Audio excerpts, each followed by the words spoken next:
A very warm welcome to all of our friends, fans, community members, associates, participants, and everyone worldwide who's joining us today on my channel here on Twitch. Thank you for joining us, and thank you for being very valued members of our community. How are you, my friends? It's been a long while since we've had our usual Destiny broadcast, and you will recall that I did debate a little while back with our community members and participants on the future of Destiny streams here on my Twitch channel, and we did take a decision that we'll be waiting for cross-platform to take place in order to elevate all that we had completed in the last 3 years, I think it is, and that day indeed has arrived. It arrived yesterday, and it arrived with our wonderful new season of The Lost here in Destiny 2. Also, for all of you who are together with us and people who are dedicated to video gaming industry, you'll know that we had two major industry showcase events, followed up by Jeff Keighley's introduction of Gamescom and everything that indeed is presently happening in the world of video gaming. So we all really eagerly waited for that, and we anticipated highly what was to be revealed by Bungie on the future of our Destiny universe. You'll know that in the course of the last 2 years the game did change direction quite significantly, and we had first of all a much greater emphasis given to the narrative and the storytelling, which in fact was not really seen as the priority initially when Destiny 1 was launched. And also we've had the next step, which would see the integration of Destiny 1 with Destiny 2, so all of them would merge into one big, very compact entity, and some of the initial steps were made with the creation of Shulhan and Cosmodrome and Vault of Glass Raid being brought in, and that indeed, as we understand it, will be continuing at a somewhat slower pace than expected, but eventually we'll have all of those chapters included in one big universe, and we heard quite a lot about that yesterday. So everybody was really excited to see what the new season will bring, because several changes from the onset. For instance, the general principle was that we'd get 3 seasons a year. And in the course of this season of Lost, we have seen that we are going to be running it with a somewhat different type of seasonal content from August to February of next year, so that's almost 8 months.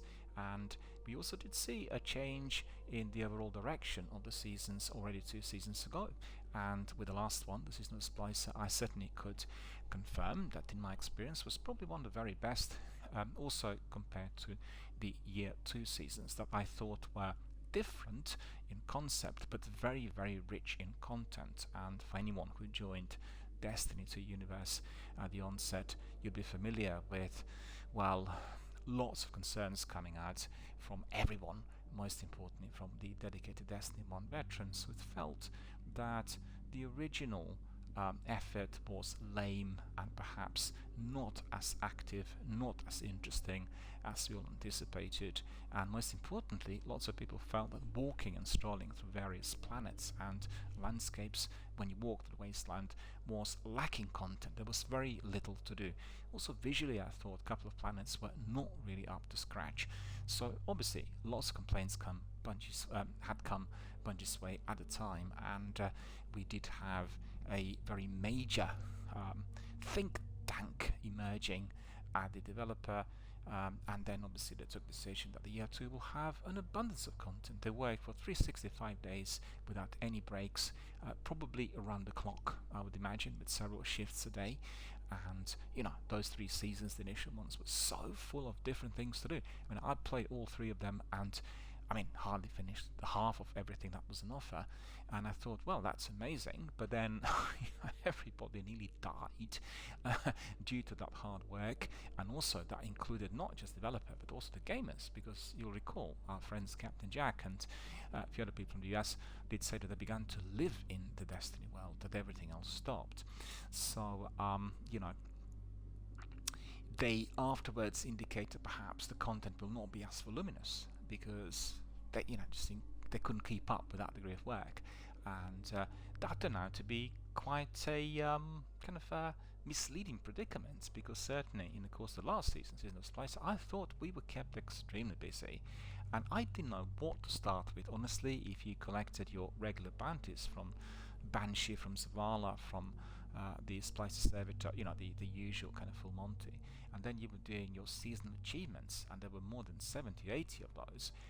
You were really kept very busy. And don't forget, the challenges, the seasonal challenges that you were doing, were in fact very, very tricky, and they did require a lot of time and effort, particularly those where you would be calibrating weapons or doing certain things in expunge and override, and they just made it really very lengthy and grindy, and all of us were doing that. And to tell you the truth, I did manage to reach the season level 100 yesterday. I really kind of managed to finish it by the skin of my teeth and I nearly missed the last couple of those rewards, and I really wanted to have that particular ornament that you use on Cryesthesia, the stasis-based handgun.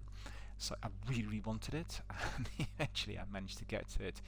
But I got really in serious trouble with expunge, not just once, and our community members here, Sekapupu in particular, will remember that I indicated I hated this expunge and I hated doing it all by myself.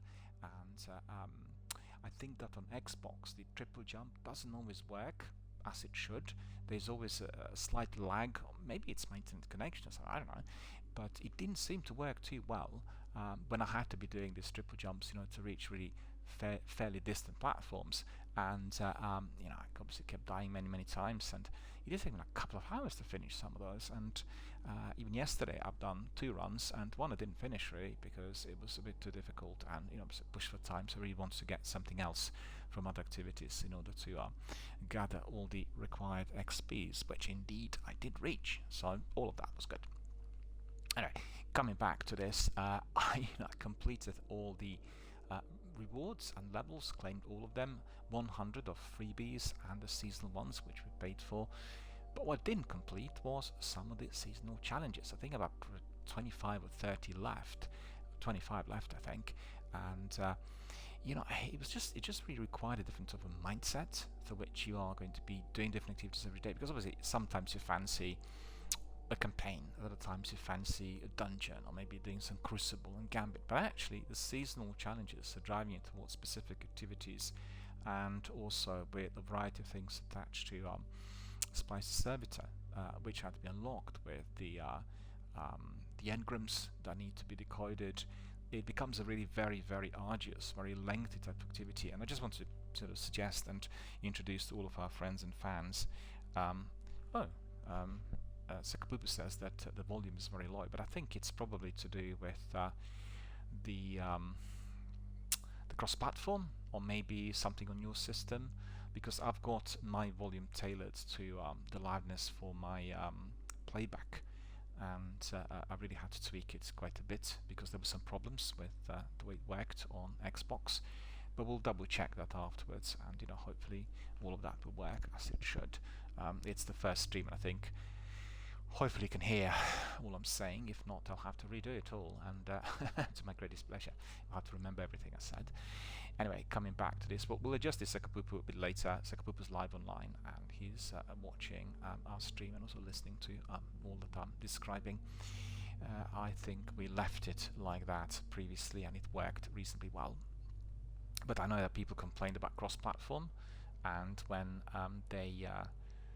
and sometimes depending on what device you were accessing. But anyway, I'll have a look at that later. Anyway, coming back to my introduction and the summary of the last season. So the last season was very busy, very hectic. I had plenty to do and not being able to complete all the challenges. But the idea is to provide a bit of variety. You will entertain these that you like doing the best. Some will get completed by themselves as you're carrying on with those activities.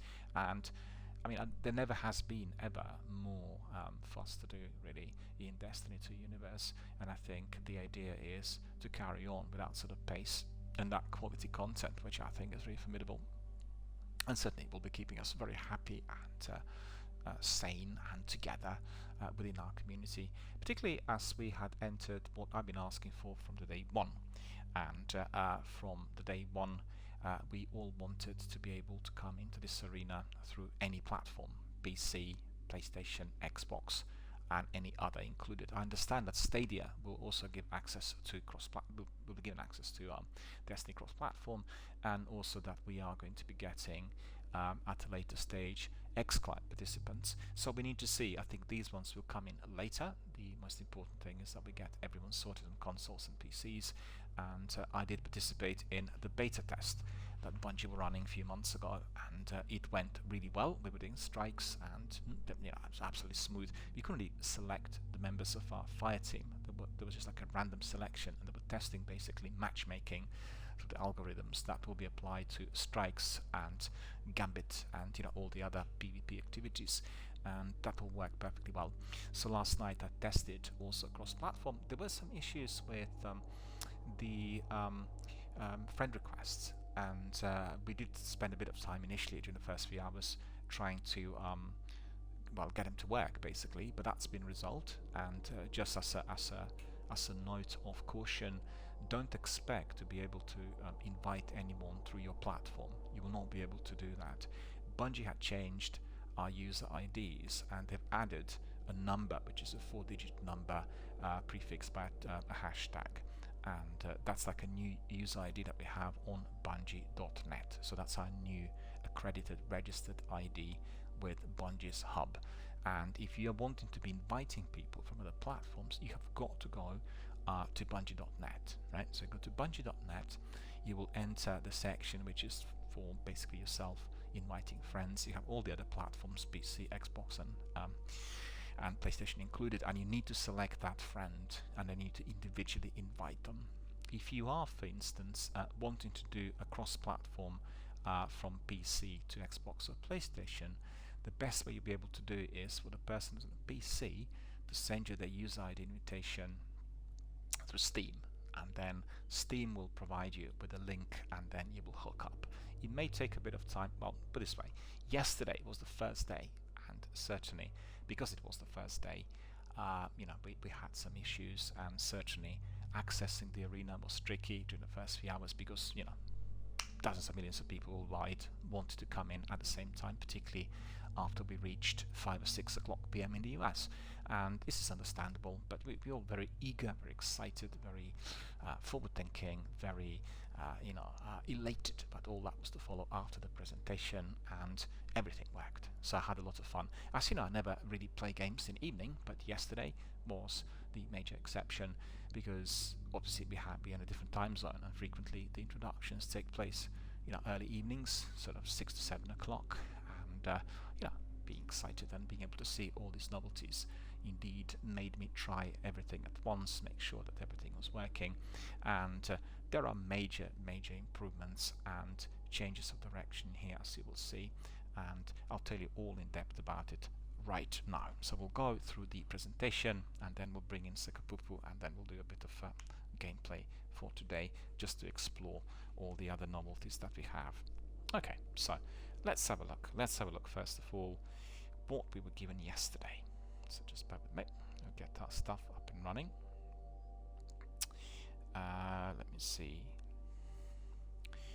We'll be using an article published by The Gamer that gives us a very good spread on all that was being said, and I'll obviously elaborate on every one of the points. I mean, the most important thing that popped up is a request that we've had already for years coming from our community members, and it was to do with weapons, first of all, appearing to be fairly useless, or the quantity of them being fairly useless after certain seasons ended, and we wanted to be able to craft weapons in the same way as we had been doing the modding during the last 12 months, and maybe even longer than that, correct me if I'm mistaken. The mod's been around for a while, but the actual system of modding coupled with the energy levels has been introduced with Beyond Light last year. And we really enjoy this, but we also wanted to make sure that certain weapons could be produced according to our desires and to be tailored to our satisfaction. So that's exactly what will be happening. So that's the system called crafting of the weapons. So it's the biggest thing that would have popped up. Cross-platform access is the other, and we are also looking at the light subclass overhaul, and we also are going to be getting the 30th anniversary Bungie DLC. Bungie is celebrating 30 years of its existence in the course of this year, and we'll get lots of rewards and niceties in December, which will be, I guess, tailored to those people who purchase the DLC, or maybe will be given it for free because it's celebrating Bungie's 30 years anniversary. And I think the system they introduced with some freebies and some purchasable ones is almost certainly going to be carrying on. And there will be lots of interesting memorabilia given through that DLC that will remind people of all the golden oldies, which will include, of course, Halo and all the other games that Bungie had worked on during the last 30 years.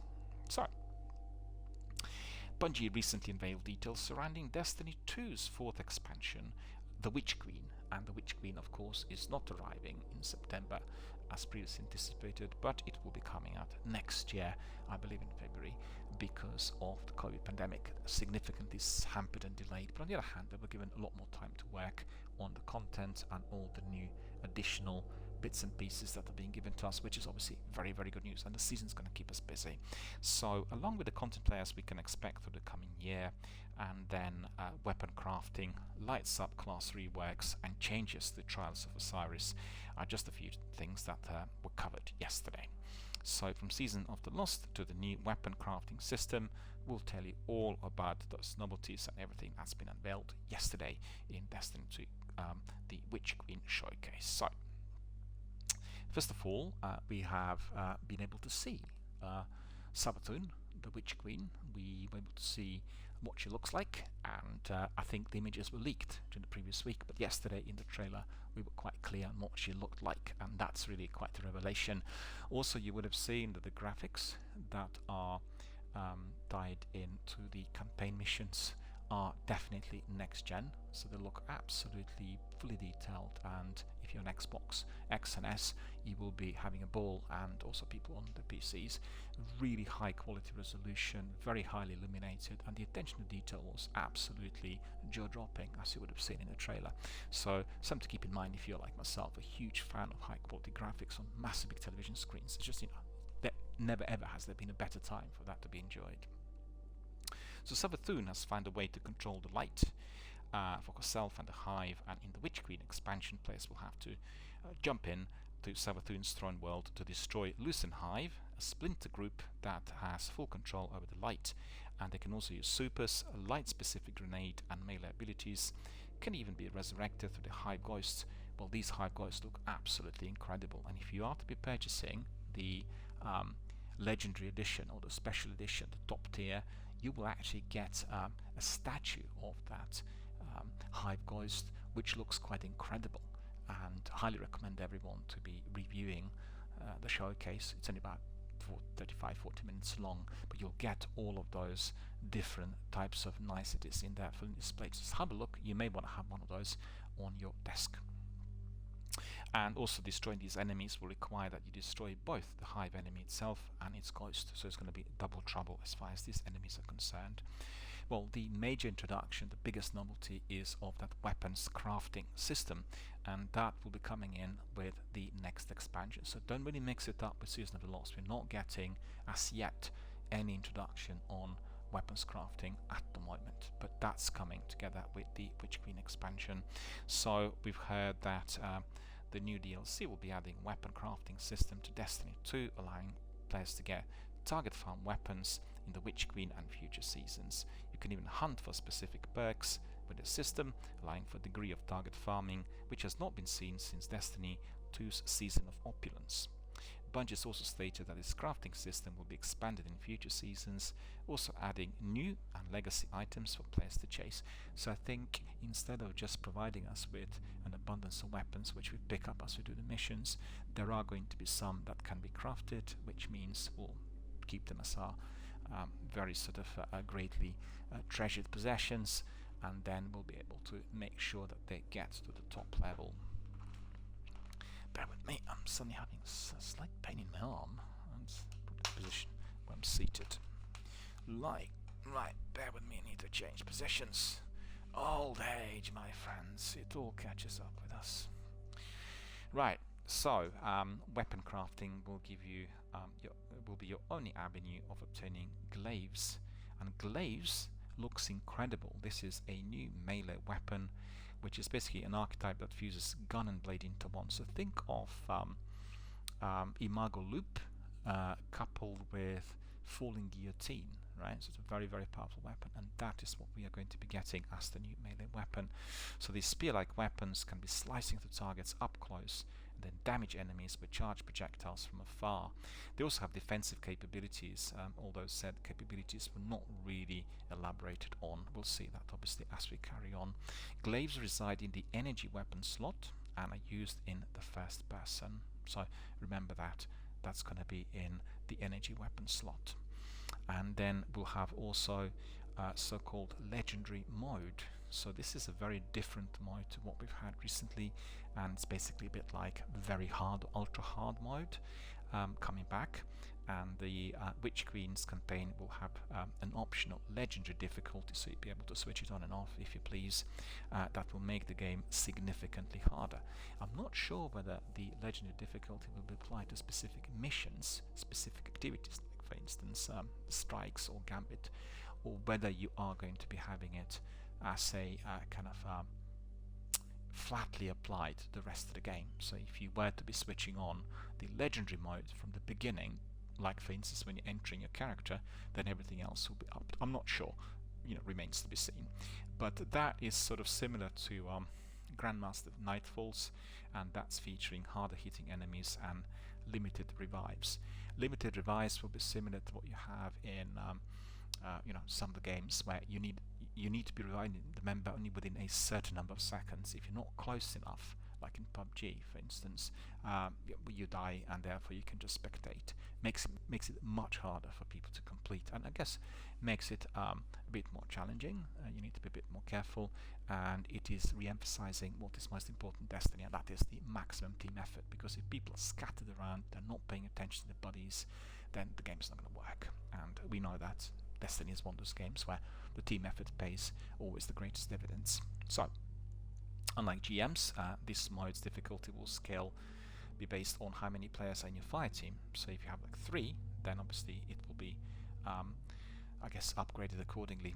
Bungie has emphasized that this mode is optional, but obviously you can switch it on and off if you like, and those that persist will be rewarded. Legendary mode rewards are currently unknown, but like in any major difficulty level in any game, let's say Gears of War or any other, what you will be getting, I tried this, I played recently, you are going to be getting the highest quality loot. So basically harder the work, better the loot. It's as simple as that. That's the rule.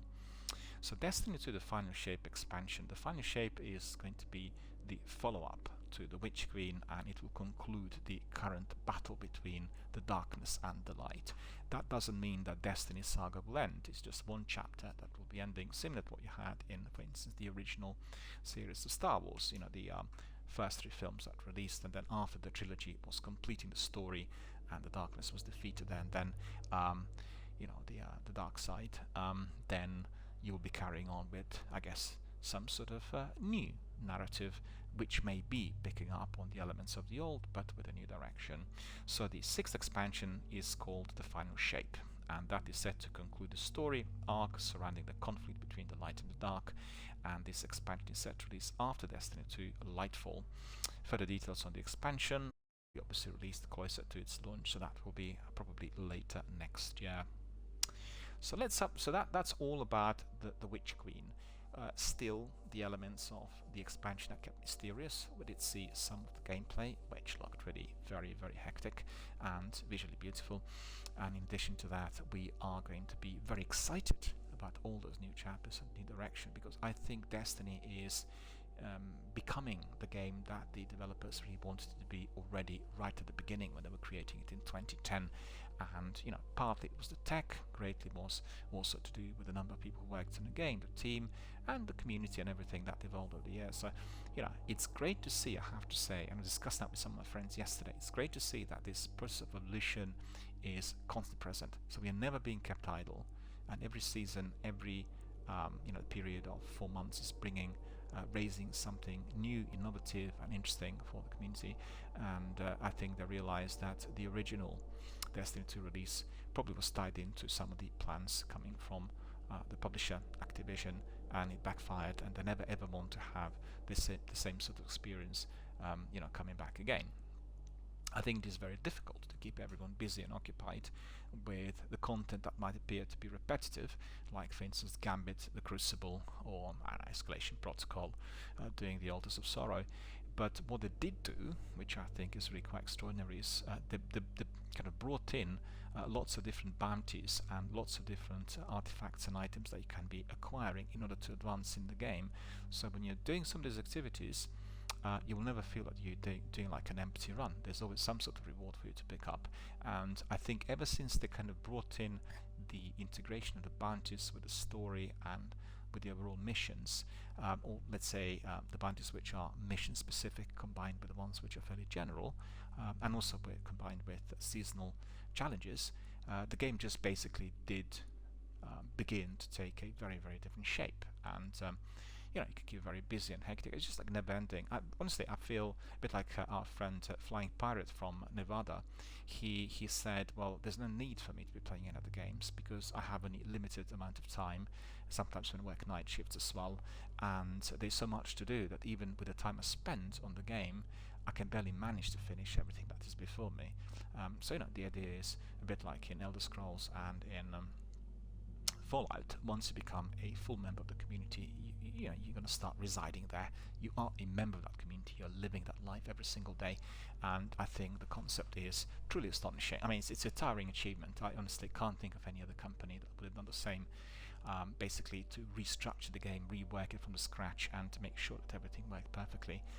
Applause, obviously, given by myself to Bungie and everyone who worked in the game. It's constantly enhancing. I mean, sometimes I think in the season before last, I felt there were some activities that appeared to be somewhat repetitive, but the new system that came in, where the season of Splicer kind of just elevated it and became more meaningful. You know, anyone who does any hard work, like for instance are they in our local community, they want to have some sort of reward in the end. Be it if it's voluntary work, they want to have experience that they'll use for advancing their career. If you are talking about people who are being paid a certain amount of revenue, they want to be obviously getting a bit more, and you get incentives for people to study. You know, there's always something. There's something like ahead of you, which you will see as your next goalpost, and I think that that's been achieved here. So I'm very, very happy. Anyway, let's just elaborate a bit on Season of the Lost, because I know that Sekapup wants to join us. We want to do a bit of gaming and also present you with some of the stuff. What I did not mention was that they also introduced a new system called Timeline. Timeline is very, very similar to what People Can Fly did in Outriders. It's not fully functional yet, and basically you have in a very top right corner of your director of your destinations map, right, you have this sign, and when you click on it, you are being given a timeline of all events that are happening in Destiny. So that will give you a very good picture on the narrative, i.e. what happened in the game, at what time, what was going on, etc., etc. And I think that section will also enable replayability, as is the case in Outriders, which I think is an astonishingly well crafted system. At any time you can go back and forth and replay certain things at will without any difficulty with all that you achieved. Do you see what I mean? So if you're replaying it, you're not then being brought back and then need to replay everything else. You can just simply pull the timeline back, you go to the section that interests you, or you want to help somebody else who needs to do it, and you replay it you know, whenever you please. So that's incredible. It looks beautiful, and for every expansion, every chapter, there's also the elements of the seasons, and I'm quite certain that with the emblems for the seasons you'll be able to access some of the loot. So that is still at its very, very infancy stage, but it looks good, and I think it's a really good idea to be learning from other developers on the very best elements that they have in the games. Anyway, recommended Outriders to everyone. Do not read some of those terrible bad reviews written. It's an absolutely amazing game, and if you love Destiny, you're going to love Outriders. A very different game. It's not a live server game. It doesn't have the elements of PvP and the magnitude like this one, with a variety of different types of activities, but still definitely very interesting with beautiful combat, very, very similar to Anthem, but very, very hectic depending on the difficulty level, and thoroughly enjoyable. So, Season of the Lost, kicking off last night. What are we getting with this season? And we are going to be playing it for the next 8 months. So basically, it brings players back to the Dreaming City. And once again, we'll uncover Savathun's twisted plan. Savathun is very, very evil. Players will work alongside Mara So and other notable characters from previous seasons and Destiny 1. To bring justice to those that fell during the Endless Night. So first of all, you'll be able to help Mara to seek an audience with the Witch Queen by participating in Astral Alignment. So this season's new activity, I'm very curious to see, maybe Sekapup and me will be able to try some of the Astral Alignment today, we'll see. A weekly series of missions known as the Shattered Realm will also be released as the season continues. I guess this may well be the replacement for Expunge and also for the override that we enjoyed. Just bear with me, I want to see if anybody else joined us with the chat. Bear with me. Yep, so I apologize because of the way the setup works here. I don't have fiber, and we don't have fiber in our local town where I live, and I have to be making sure that the bandwidth, of the stream is not clashing with all that I have live to Twitch, because the picture and sound will be absolutely terrible and get buffering, so I can't be always watching if I'm reading certain articles, everything that's happening live online through my stream. So I apologize if anybody was waiting for the answers to be given to the questions, but I will obviously resort to that as soon as we finish our introduction. So remember, Astral Alignment and Shattered Realm are the new activities, new exotics and loot. So we have 25 new weapons for Guardians to chase, some of which are reissues of fan favorite weapons from Destiny to Vanilla. Stasis weapons have also made their way to Destiny 2 this season, capable of rolling with stasis rated perks. So this season also introduced new exotic weapons and the armor, and there is what we are getting. It's Aega's Scepter, that's a weapon. This weapon is Stasis Trace Rifle that is obtained through a seasonal quest. Details surrounding this weapon are still unknown. So Lorenz Driver, another weapon. This is an energy linear fusion rifle that marks target. Defeating a marked target will grant a stack of telemetry. If I'm not mistaken, Sekapupu, we did get this weapon yesterday as a day one access reward. I picked it up straight away as I logged in, as I purchased my season, and this weapon is incredible. It's got the best targeting system that I've seen on a fusion rifle. So if you are a subscriber, if you are on the Game Pass, make sure that you pick up your Season of Lost ASAP. Probably still able to claim the weapon if you got in early. I did see that it is going to be given later, I think on the level 78 or something, level 80 as a freebie to everyone. So you'll be grinding quite a bit before you get it. Us, the subscribers, get the privilege of enjoying it on the first day. A massive weapon, also looks beautiful, fantastically well designed. Radiant Dance Machines, which is Hunter Boots, so we'll be getting extra dodge ability. Nothing Manacles, which is Wool or Gloves, so it's armor. Remember, all of it is fully customizable. You're getting everything done and dusted through the mods, and you really have got to be working on the energy levels for your armor and on the mods. Make sure you get the right mods for right activities. So it's a bit picky, a bit tricky, taking a little time, but that is the way to do it, and that's exactly how you're going to become a kind of a master player and a Destiny veteran, and you know exactly what to do when and where. You would have never gone to Override without those anti-barrier mods and unstoppable champions mods, because guess what, your weapon simply wouldn't be affecting the enemy. And I learned that on the first day. Obviously made sure that the mods were fully equipped and everything worked. Also needs to be said that the unstoppable barrier mod worked quite well on some of the mini bosses, which you also met elsewhere in the game outside of the actual Override arena, and so you didn't have to be always using that menacingly powerful sword that's pick upable in certain areas like in Cosmodrome.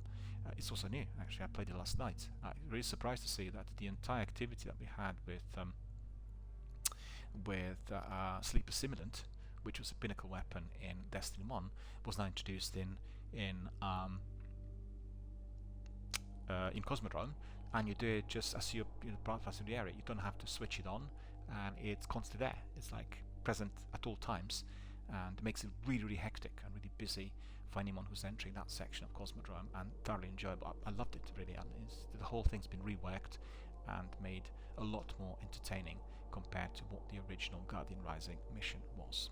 So it's quite a different mission, and lots of different activities in there, crammed in from Destiny 1. Try it if you can. It's just amazing. I mean, I had plenty of fun and just absolutely loved it. And also there's some characters have been redesigned. Some of the swarming enemies look quite different. They're a lot more scary compared to the way they used to be. No backup plans, which is Titan Gloves. When you have full melee energy, shotgun final blows activate your defensive strike and consume your melee energy. So very, very useful if you are a fan of shotgun. I know that Sakapupu will be using shotgun quite a bit, and definitely the no backup plans will be of that sort of assistance. The revolutionary software that has been introduced is called what's it called? I beg your pardon. Battle Eye Anti-Cheat. So basically, you'll remember that here in this forum we had many of our friends playing on PCs complaining that there were too many cheats during the Crucible, and they didn't know what to do with them. So Bungie had introduced this special software that is basically a part of the installation package for the latest Destiny update. You can't be playing Destiny on a PC unless this is fully installed, and this is software allegedly that will detect anyone who's using a kind of cheat software. So let's wait and see whether it works, but definitely applaud Bungie for introducing it formally, which means that if you are a Destiny player on a PC, you will not be able to play that unless you had installed this anti-cheat engine. So Sakapupu, remember that. You got to install that. You'll prevent, hopefully it will prevent any cheats coming in and ruin the game for everyone. So that's new, and Trials of Osiris has seen major changes in removing cheaters and reworking rewards.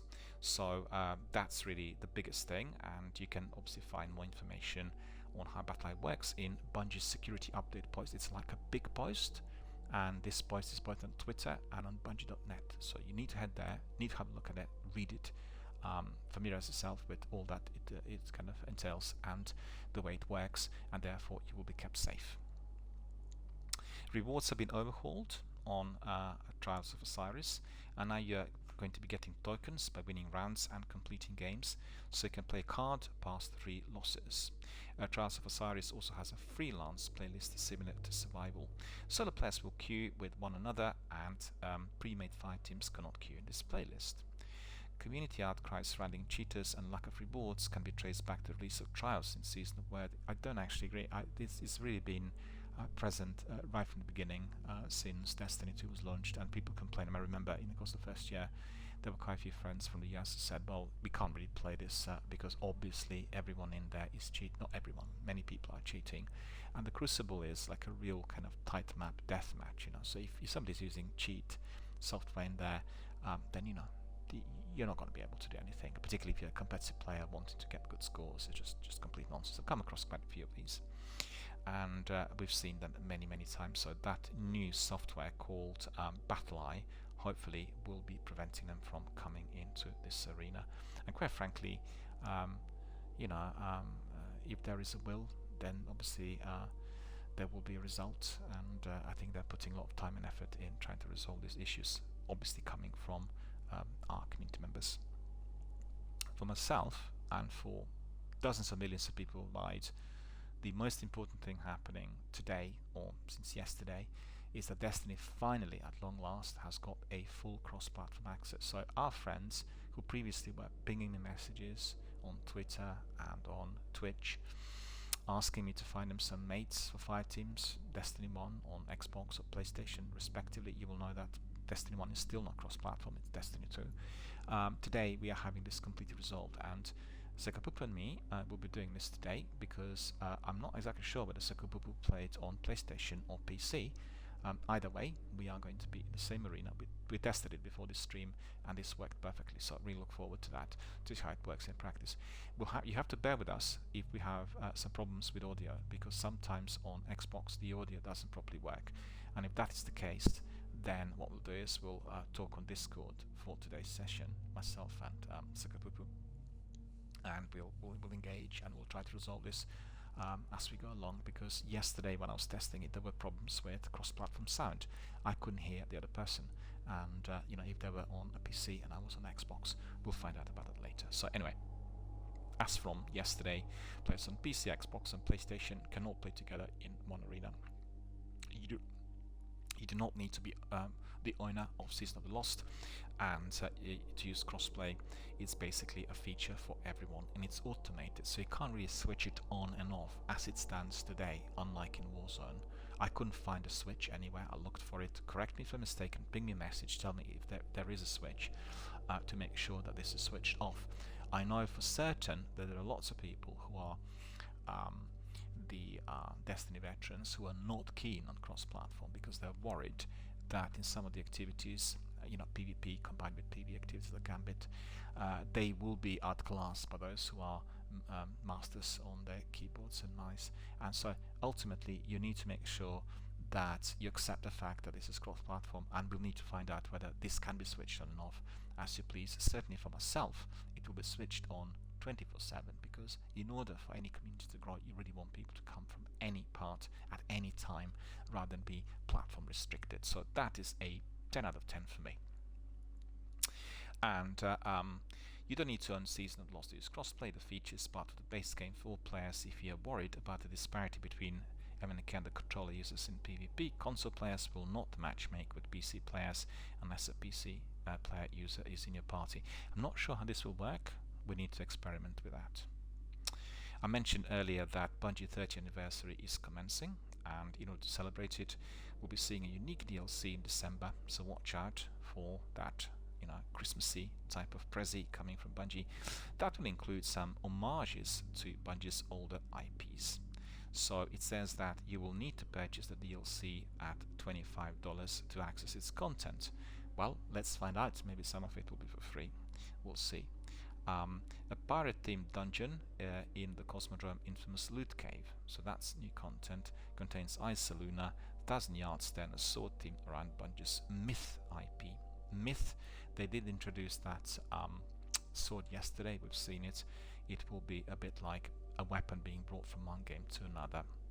What we had with Mass Effect and Gears, that were importing that weapon from Gears into the BioWare's Masterpiece, and I remember using it also that we're importing weapons from, I think it was Mass Effect into Dragon Age, or vice versa. I can't remember exactly. There was a sword that was being used, and that definitely was very, very popular.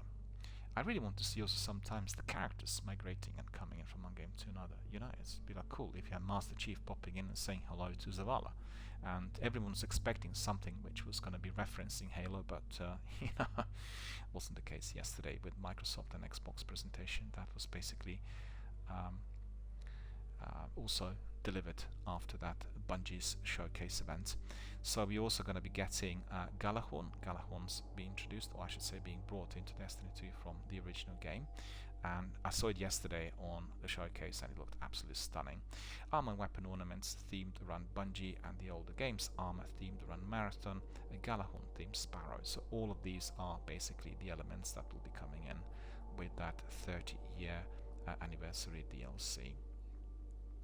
And they also said, despite all the previous hype, leaks, rumors and ideas, there was nothing as yet said about the Halo elements in there. But don't forget, they may be keeping that under the wraps. So this may be given to us right at the end, just before Christmas, as we commence with the release date, which is obviously what any developer wants us to do, to be perhaps slightly disappointed and then being given a big prezi and reward just before the whole thing is released. So let's see, we have also future season content. They said that they want to be expanding Destiny 2 systems and endgame pursuits with future seasons. Starting in December, you can expect a new piece of raid or dungeon content every 3 months. But that's a bit over eager and overly optimistic. I think it may be very difficult for that to be created fully from scratch. I think it's likely that we'll have certain things tailored. A bit like Override, you have Override concept or expunge introduced to different planets. I think that was the current idea. It may come across as new with the title, but the actual activity may not be, completely novel, literally not created from scratch. I think that's the idea, the way I understand it. But I really look forward to that as well. And obviously doing dungeon-like activities will be enjoyable because similar to Escalation Protocol or Altars of Sorrows, or if you have raids, it's just the abundance of that, content, the enemies, the battle, the competitive elements of it, wanting to complete it, having a difficulty, needing to bring in a friend, that sort of thing, which will keep everyone on their toes. There'll also be a remade Destiny 1 raid, making its way to Destiny 2, Wrath of the Machine, that is going to be, I think. And then that also will be free, a bit like Vault of Glass to everyone. And beyond the new aspiration activities, Bungie is also planning to make some big changes to the light subclasses. Well, fair enough, obviously we've had these subclasses from the beginning, and I think Stasis has been very, very popular with some of the members, slightly controversial, other people hated it, and we are going to be seeing whether they will have some other things introduced to what we can do with the subclasses. And don't forget, once we are done and dusted with the battle between the light and the dark, the light and the darkness, we are likely to be getting both new weapons and new armor, so it could be a completely different chapter in Destiny Saga once we have gone there. But still, let's be fair, a couple of years is still ahead with what we've got at the moment, because we are talking probably about 2024, 2025, because before the new direction or the new saga unravels. So there's going to be plenty of enemies to be had, still attached to the light and the darkness. So we have also the last bit of news, and after that we'll carry on with some in-game activities. Light subclass rework, that is every season in Destiny 2 Year 5, and as said, there's no secret that Stasis has vastly more customization options than the light subclasses, so Bungie is going to address this, and they will be reworking these subclasses as we carry on. And as said, Void subclasses will be the first to receive the update slated to release in Season 16, which probably will be sometime early next year. So as you could see, the presentation yesterday was absolutely mouth-watering. There were lots of different things introduced, and I think the overall atmosphere was of huge anticipation, and Bungie absolutely did deliver. They lived up to those expectations. There was nothing that I would have said was half-baked, or nothing turned out to be different to what was described previously. And even some of the most fiercest critics of Destiny anticipated and acknowledged yesterday that visually and conceptually this game was literally reaching the heights of the video gaming industry. Nobody else does have that degree of variety within the game itself, and I think this is truly astonishing. Obviously we have the games like Elder Scrolls, and we have also Fallout 76, as well as The Division, that provide us with quite a lot of variety. But I think the sheer magnitude and the scale of all that is here on offer, the number of participants and everything else, is just excelling and providing us with plenty of stuff to do for many years and months to come. And I think yesterday I talked to a friend who indicated that perhaps Destiny could come across as quite addictive. I think it's more to do with the way you conceptualize your involvement with Destiny, how you are going to be dealing with certain tasks and how you're going to be building a character. There is sometimes the need to finish, let's say, a bounty, a couple of bounties, and they're taking a long while. And like for myself yesterday, nothing more frustrating than using your machine gun, and you do overwrite, you realize that you completed it to 98 or 99%, you do yet another overwrite, which is going to extend your gaming for extra 20 minutes within that particular activity. But it's part and parcel of that. You need to really build a mindset about how you want to play it, so that the game becomes always easily accessible, highly enjoyable, very friendly, community-based. You're not feeling that you're really spending your whole life doing certain activities and doing the grinds for nothing. And that's exactly what the new concept will prevent. Alright, so that's about it really. That's the presentation, that's the showcase, that is all that we've seen yesterday. The Witch Queen arriving next year. Season of Lost kicked off last night. Cross-platform is here with us. So just before we crack on, I want to tell you that I had a wonderful summer break.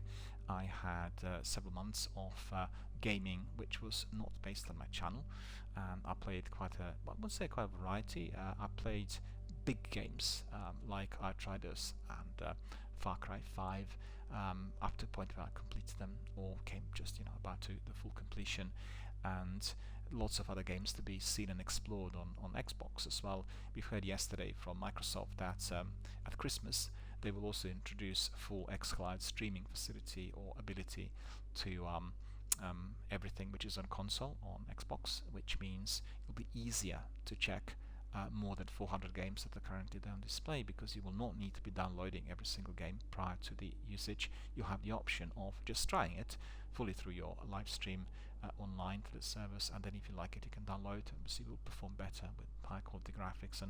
But for me, being able to access it immediately is fundamentally important, because if anyone is interested in everything that's happening out there, you want to skim through something initially to get the first flavor of what the game's like, and then you'll come back to it if you liked it. And the benefit of that, being able to see 400 plus games just by clicking on a button and then able to access it on a full simple monthly subscription price is astonishingly good. I mean, I'm not sure how long the system is going to last and whether it will perform in terms of the economic model that they're currently running, but certainly for us, the gamers, the enthusiasts, and people who are lovers of the industry, there never ever has been a better time, and there never ever has been a better opportunity for us to engage with so many different titles, get to know more about people who are creating them, and just generally, this is an industry experiencing a huge buzz, a huge amount of energy, and I think in no time, probably within 5 years, my prognosis is it will definitely very seriously affect the way we know broadcasting overall, and most importantly the other elements of entertainment industry, because you've seen with the Game Awards, they had more than 100 million people watching the Game Awards last year, which was absolutely astonishing on the day. That didn't include all the playbacks, which would have taken place a couple of days later, compared to mere 12 or 13 million that watched Academy Awards, that previously was seen as the pinnacle of that sort of activity worldwide. Everyone watched Oscars, everyone wanted to see the stars on red carpet, but the whole event became, for the members of the younger generation, less interesting, because it is not as interactive. They try to do things with Twitter and with Facebook, but that's already old school. Everybody wants to have things live, like games on Twitch and on YouTube, and people can get together and talk to each other straight away. So the mindset's changing. We are going forward, and certainly many more titles, interesting activities and developments are ahead of us. Absolutely delighted to be able to present the Witch Queen introduction here today on my Twitch channel, and very excited to try some of the elements of the gameplay straight away here with our community members. So without further ado, my friends, let's just crack on.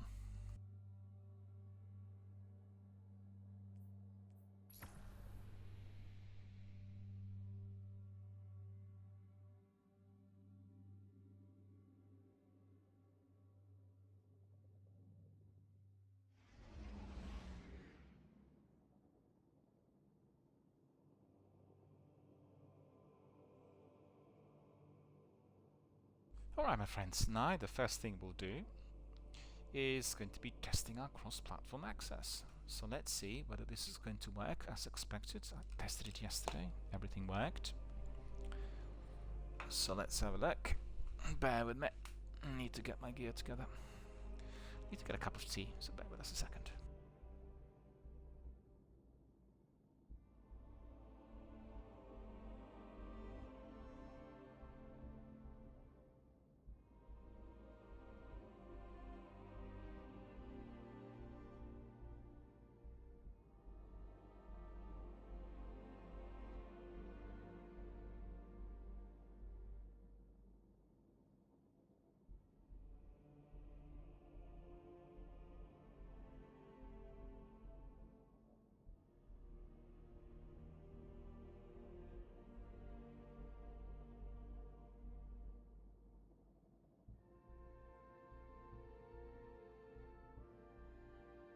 Alright friends, so we have Sekapupu there waiting for us. Let's have a look at our director.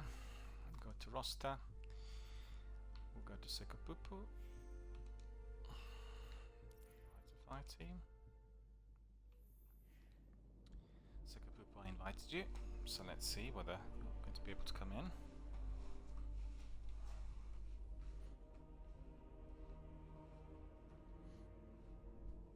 We'll just wait for Sekapupu to join us.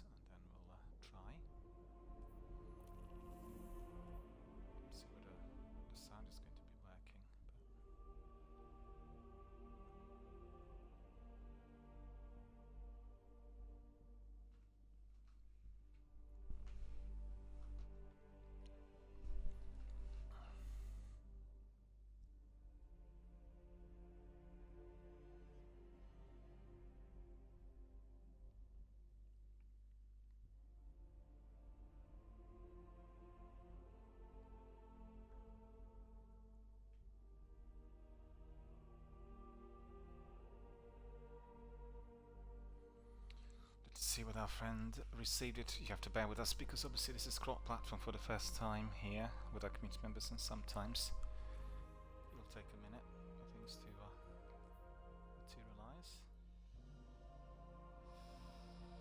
Let's see.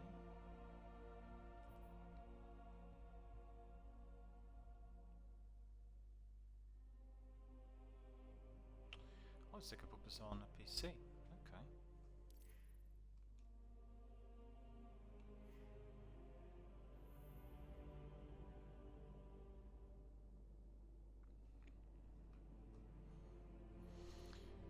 Maybe he's busy with something. We'll just give it a minute, and I need to take a short break in order to get my new cup of tea, get some biscuits, everything ready. Alright, so we have Sikapupa there. Let's see whether I can see his... I think I'm going to have a problem similar to what we've seen yesterday. I don't see his sound for some reason. Let me think what this could be. We'll have a look at settings, maybe the settings.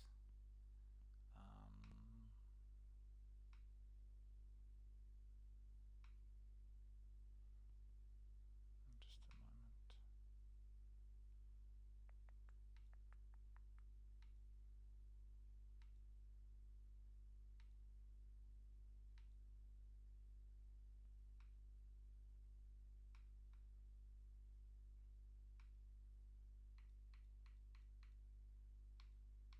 No, that's not it. No. What is it?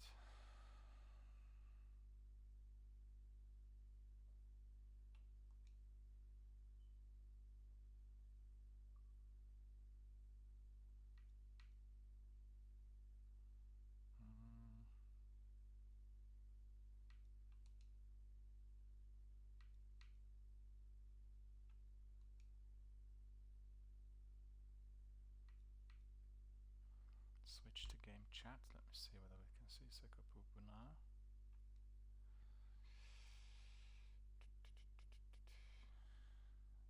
Need to invite somebody.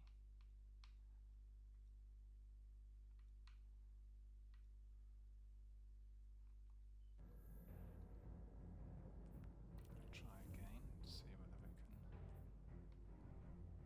Oops, I've lost my stream now. Apologize for this, but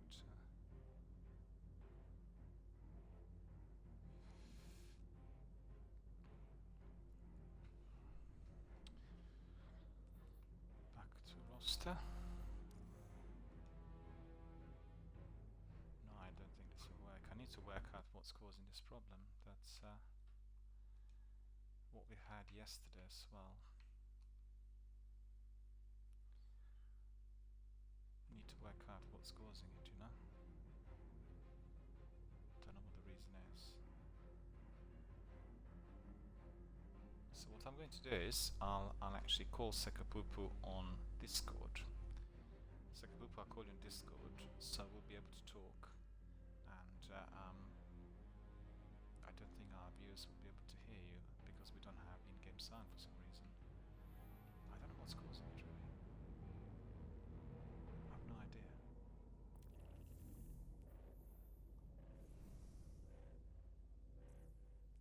Just see inventory. Maybe they have another option I introduced. Team voice finally obtained. Default. What's it tell me?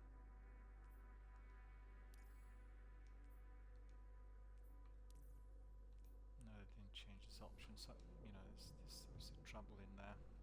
Anyway, Sikapupa, I'll call you on Discord. We'll be able to talk on Discord, and we'll communicate like that today. There's nothing else I can do, I'm afraid.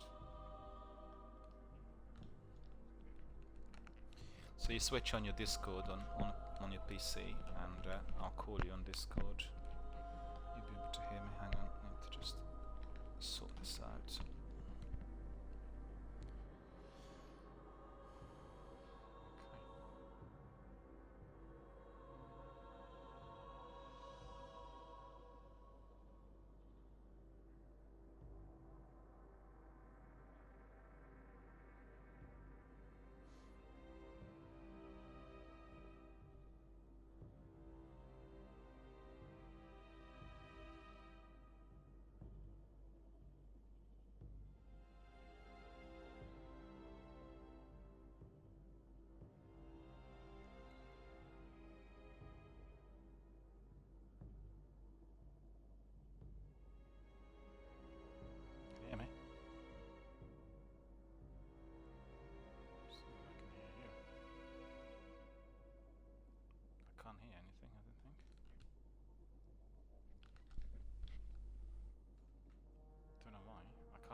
Oh yeah, yeah, now I can hear you alright. Oh cool, cool, excellent. Well, just for the benefit of our viewers, I need to explain that cross-platform does not seem to be working on audio. So Sekapupa and me will talk on Discord, and you'll be able to hear me, and maybe partly Sekapupa through what is recorded here through the headphones. But that is a problem that is presently present on cross-platform access, and I had the same problem yesterday with my friends there when we were testing it on PC. We couldn't just get the sound going, and I'll contact Microsoft and ask about this, because obviously, and Bungie, to find out what the reason is. So, Sekapupa, how are you? How's everything? You enjoying the season so far? You've seen all the niceties they've given us. All the nice things. Is the sound good on Discord? The sound, was it breaking up? Not breaking up, all good, yeah? Okay. I'm on 4G on Discord, so it shouldn't really interfere the stream or so. Alright, so let's have a look. Let's give a small introduction to our friends, our viewers, and people going to watch us on playback. For everyone who's not tried this before, in addition to all I said in our introduction, we have timeline. So the timeline, when you click on it, it's this Coit Farms top right corner, and basically it tells you all about the narrative of Destiny. So once you click on it, you get basically first of all the Witch Queen, and I think this is work in progress, because when we look at it, when we go back to our Red War, right at the beginning, we can see that every single chapter is well documented. So you click on your Curse of Osiris, you have Red War, and in the future I believe we'll be able to access content in there. So we'll click on it and we'll go back to that section of the game, and then we are going to be able to do the missions and campaigns and everything else accordingly. If you go forward, if you go to Shadowkeep, you can see that they also have described season of arrivals, season of the worthy, etc, etc. At the moment they are a bit cheeky, because if you click on this, they will be basically asking you to purchase Deluxe Edition, and Deluxe Edition is very expensive, right? And costs about $50, I think. And then you will get all the content that was indeed included in all the seasons, which you are going to be able to replay or enjoy. Sekapupa doesn't need that, because Sekapupa played all the seasons from the beginning. Is that right? You played all the seasons from the beginning. You purchased every one of those. Yeah. So for anyone who's been a dedicated fan, they already have their own Deluxe Edition. But I've not purchased every one of those. I had completed quite a few things there, but certainly during the last couple of seasons I have been taking a full part, and that's the way it is going to be. The reason is simple. The recent seasons have been much better, more advanced, a lot more content, and certainly with the diversity and the blend of the narrative, the story missions, to the content, which I really enjoyed. So that's one of the first big things that we can see. Timeline. You've seen it yesterday, Sekapupa, you tried it. The way it is, with all these nice signs, sights in the splices, Season of the Lost, Season of the Chosen, you know, it's really good, it looks pretty, and they've taken this in from, well, the idea is on the game called Outriders, done by People Can Fly, and they got exactly the same sort of timeline, and you can easily replay the missions just by going back and forth. Alrighty, so what do you fancy doing? What shall we do in order to explore the new season? What do you reckon?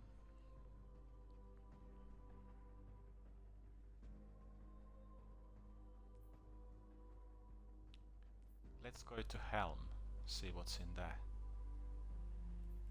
I'm curious to see whether they'll have... hang on, actually, not really. What I need to do is I need to see what I got on quests. Seasonal quests, because oh, look at this. Completed the bounties yesterday. I've got eventful moments completed. Bread and butter completed. Leave nothing behind completed. House cleaning completed.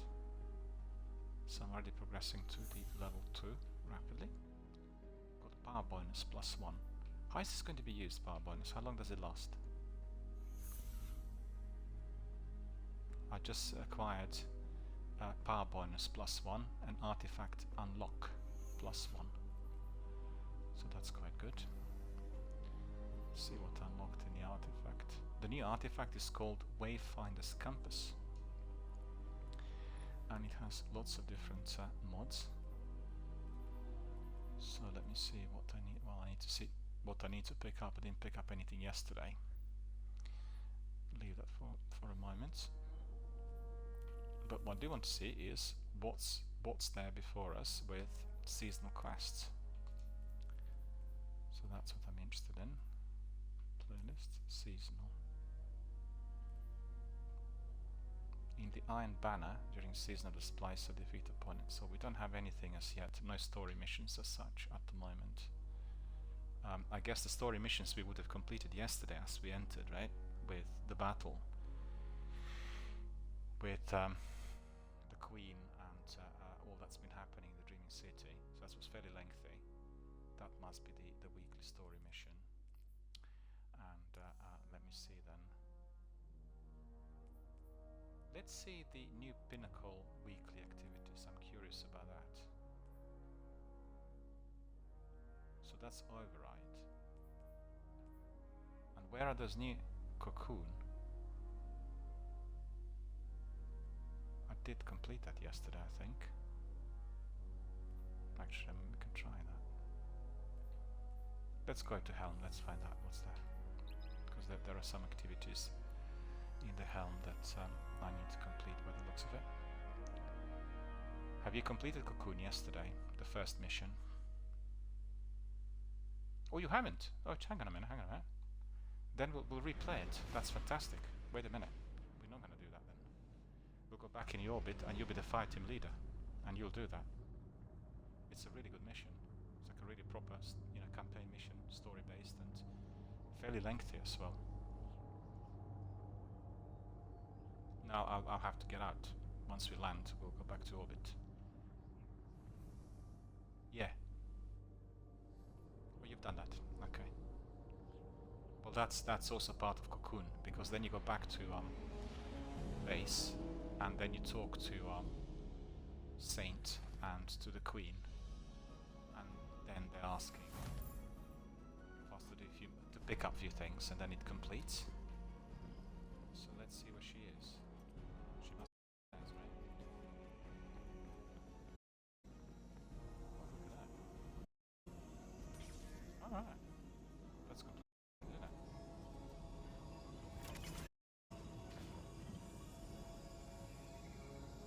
What's this? Concentration. Try that. Approach, Guardian. Believe me when I tell you that I did not know of Savathun's deception until she arrived in the Dreaming City. She offered me a bargain. If I exercise her worm, she will release Osiris and help us defeat the Black Fleet. I recognize the risk. Her inevitable betrayal is all but a guarantee. But without her worm, Savathun is vulnerable, unprotected by the security of her throne world. Mortal. To separate Savathun from the parasite inside her, I need Techians, skilled awoken mystics. Few still live. Most were lost guiding my return to the Dreaming City when Xivu Araf ambushed us. But I can still feel their minds. The mystic compass you hold will reveal pathways to each lost Techion. Relight the pathways of the Ascendant Plane and guide my people back to me. My wrath, Petravenge, will brief you further.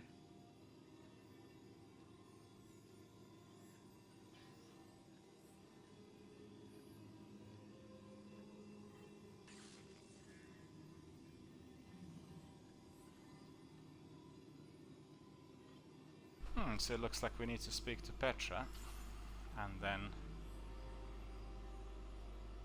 So the Splicer Servitor's gone, and we've got different setup in here by the looks of it.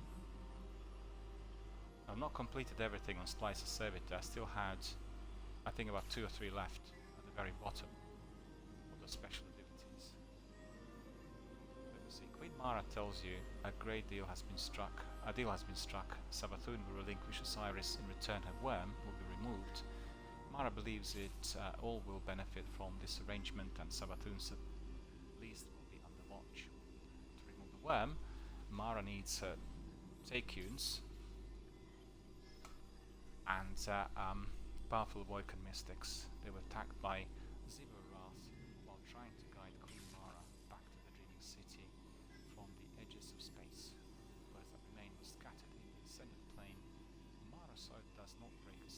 tells you this time Reeve calls upon the city, rescue the pet. How do you call that? The Cunes or the Tunes? The Cunes, isn't it? Rescue her, the Cunes, like the Cunes, right? And see them home safely. The Cunes, yeah, like attack the Cunes. Oh, I see. So we completed. Did you talk to Queen Mara has already told you we must recover our lost Techians in order to free Savathun from her servitude to the worm gods. I will tell you how. Imagine the universe as a set of coins, stacked, one on top of the other. The top coin is our reality. The bottom, the ascendant plane. Between them lies an intermeshing pathways known as ley lines. Almost all the ancient pathways are now defunct, but beings of paracausal ability can navigate and rebuild them. This is the art of wayfinding. We know our lost Techians are stranded somewhere among the ley lines, and they're leaving us markers to follow. I'm forwarding you the coordinates to the first marker. It should tell us which ley line to look in. Then we'll use the blind well to tear open a rift and send you through to find them. Xivu Arath is desperate to capture her sister. Her forces, which now include the Taken, will attempt to stop you at every turn. Listen, I know your crow intends to accompany you. Mara also wants him close. Our Techians went to retrieve Queen Mara on my orders. This can't fail. Not because of him. Well, we've heard all about it. We need to follow the instructions. Petra, the Queen's Wrath and Chief Officer, informs you that while Mara saw explain how the Techians become lost. She pronounced it as Techians. Became lost. Petra will tell you how you're going to get them back. Imagine the universe as a set of coins. Petra says, placing one hand on top of the other to represent our material plane atop the ascending plane. She tells you that you will be navigating cosmic bridges known as ley lines. These lines connect the planes. However, many connection points are in disarray from years of neglect. Even more so with Xivu Arath assaulting the Dreaming City. Petra tells you that beings of paracausal ability can navigate and rebuild the ley lines. Beings such as yourself and the Techies. I need to work out is it Techians or Techies? I think she said Techies. The lost Techies are stranded with the ley lines, unable to escape the Arath hunting parties. They are leaving markers to help us to find them. Petra says she will send you the position of the first marker, implores you to use a wayfinder's compass and find the Queen's lost Techies. So we need to basically use some of the mods from Wayfinder Compass. I think that's the idea, isn't it? For the first slot. And then let's see, Wayfinder Compass. Yeah, that's exactly the same that we had with the Splicer. So what is this? Special abilities, is it? That we are getting? Do you know? All of these. Wayfinder Compass, right? So special abilities in it. Each one wayfinding, envisioning, harmonizing, parallax trajectory, astral efficiency, astral abundance, all of these. Well, we have not unlocked any of this, we just started. Let's have a look at the bounties. Bounties in here. Defeat targets with soul abilities. Okay. Defeat targets with hand cannons, defeated natural. Okay. Defeat powerful combatants. Astral alignment. Yeah, astral alignment and shattered realm. You know what that is? That's replacing override and expunge. These two. So that's two. These are the pinnacle, weekly pinnacle activities. And they're in the Dreaming City, I think. Are they? Or Tangle Shore? I'll find out. Defeat combatants in the Dreaming City. Okay. Dreaming City, that's right. Okay. Rewards. Melee Wellmaker. Bring that up. Reward.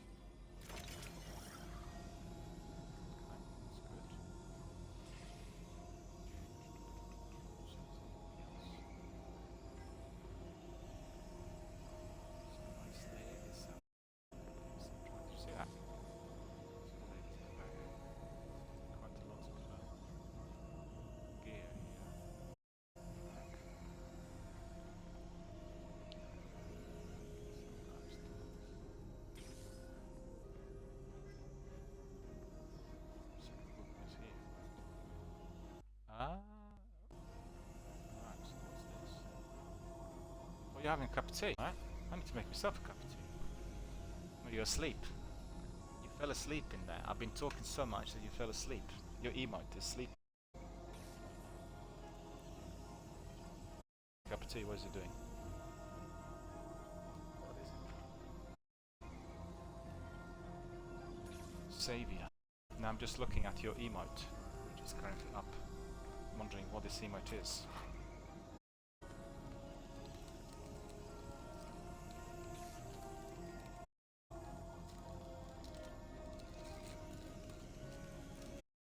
The English thing. 5 o'clock tea. It's got biscuits. Carter always makes fun of me for that. Oh, this is so English. 5 o'clock tea, cup of tea, biscuits. You played at Spurs or Carter recently?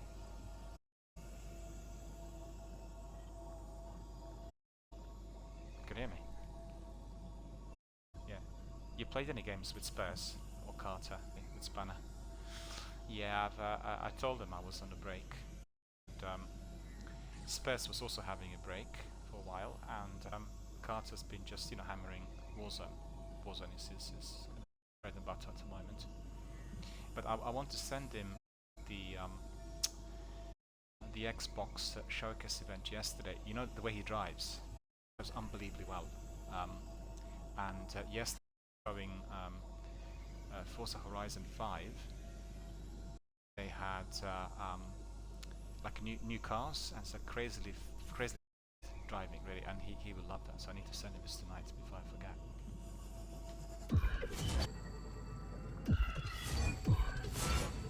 Well, did you say this? So would you try that? You try that? Yeah. Because you and I can see you. Let's go into the chambers then, have a look. So that's the chambers, so what's in there? Oh, I see, that's Helm just extended. Very good. There's a social space in here. And Mara's here. We can't talk to her. I guess we are going to be able to talk to her later. I've done such good work in here.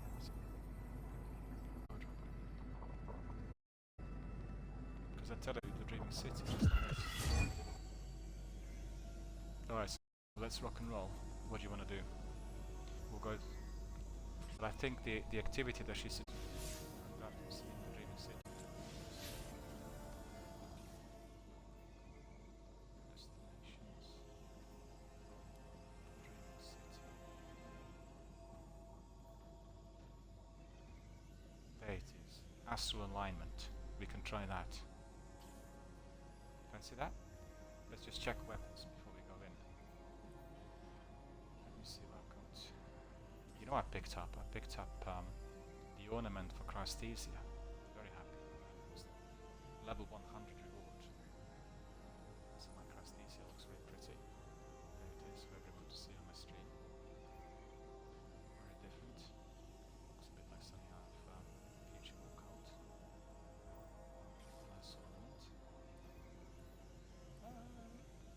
You know what? I was using Avalanche for my seasonal challenge, and it took forever. I probably must have done like 20 different overrides before I completed that machine gun in override challenge. The reason for that is I'm on very slow internet. An override requires fiber, and the vast majority of the other guys were snatching kills. Do you know what I mean? So I think I eliminated like 200 enemies, and in the end I eliminated 30. Similar to when you pick up the mods, if you're not very fast on the internet, then everyone else picks up the mods before you. 2 or 3 seconds difference. Anyway, I'm happy. I've got good weapons, and I'm wearing my Solstice of Heroes armor. And let me just see whether I have any. No, I don't have any upgrade modules again. We'll do that. Happy with that? We'll try that. Sounds good. What is that correct? I actually did get right now.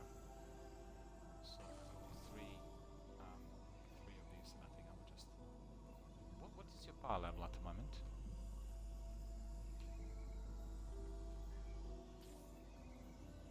What's your power level, Sakapupu?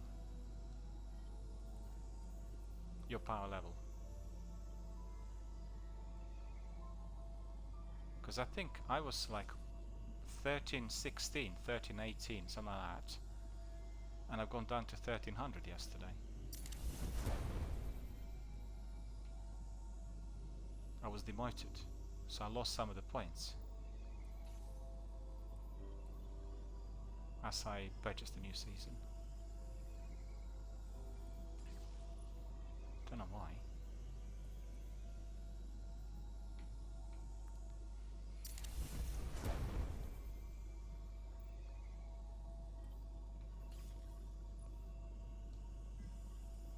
Just want to upgrade my armor.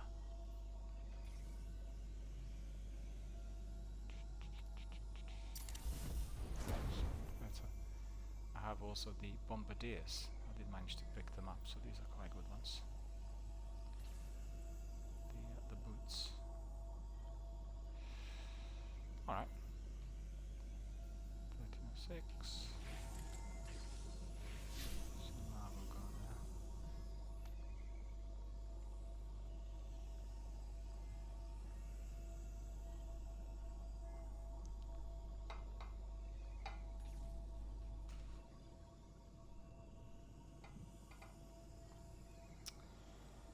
Where are the destinations? Dream City. You ready? You ready? Okay. So, for the benefit of our viewers, we are going to be entering Astral Alignment, which is our weekly pinnacle activity from today, since yesterday I should say, and we'll then do something similar to what we had in Override, I think. And we need to see Champions Unstoppable. Yeah, you need to have those mods like before, so it's very similar to what we had in the course of our last season. Yeah, you were 13-13. I don't know why I lost these points, because I was more than that yesterday. I was demoted. I lost some of the power points. I sent to the new season. Don't know why. Did you lose any?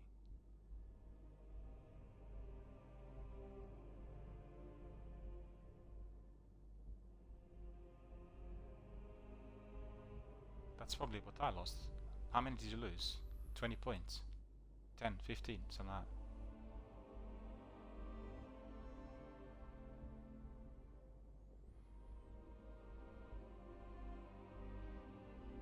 Yeah, I lost about 12, 13 roughly.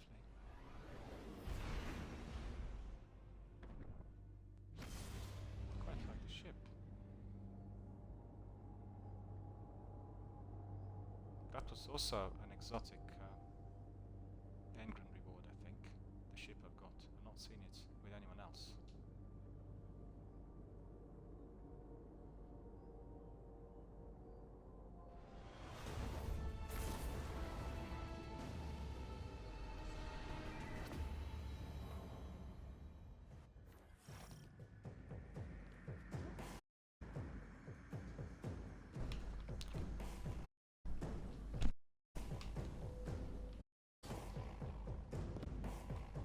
No, it's up there.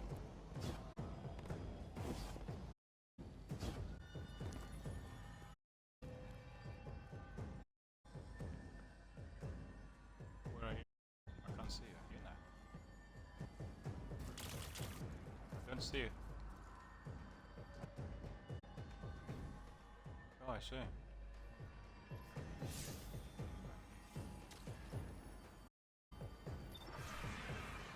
That's because you're having a cup of tea now. That's why. It's a good emote. Quite like it. Oh, look at this. What's this? Sabathoon's been revealed. New exotic quest. 6-player activity. Astral Alignment. Shattered Realm. Okay, that's good. Just take a snapshot of this. Take a nice photograph of this. So we'll have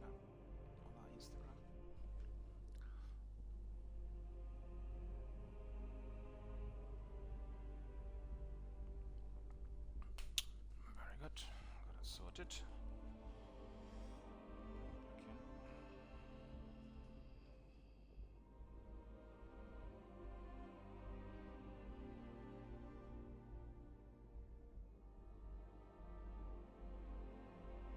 Okay. No.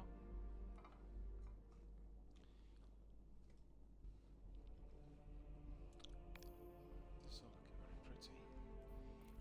Open director.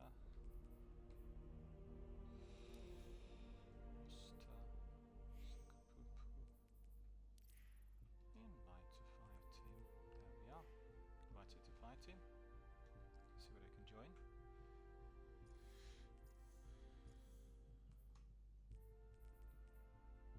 Did you get the invite?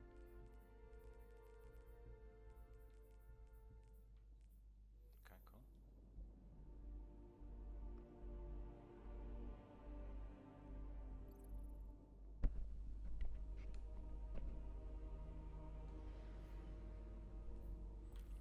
There we are. Off we go. First activity in astral alignment. Dreaming City it is.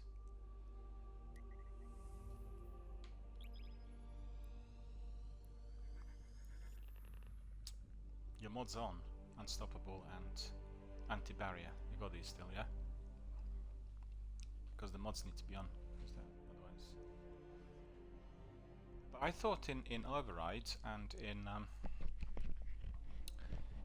Expunge, the bosses really varied. Some bosses were really hard to kill, and the other ones were not that difficult. They're really not properly even from week to week, I thought.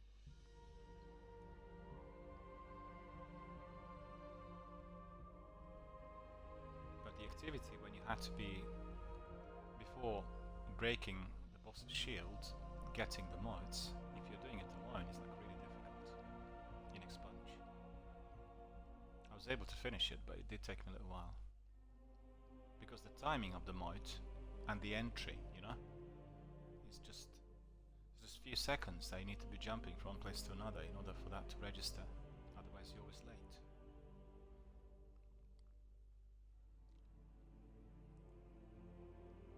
Have you seen the ship before? The one I've got?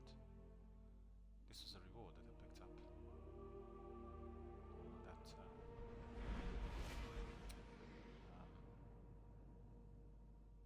what's the name? Ah, my brain's gone. You know the special engram that you got? Tesseverus.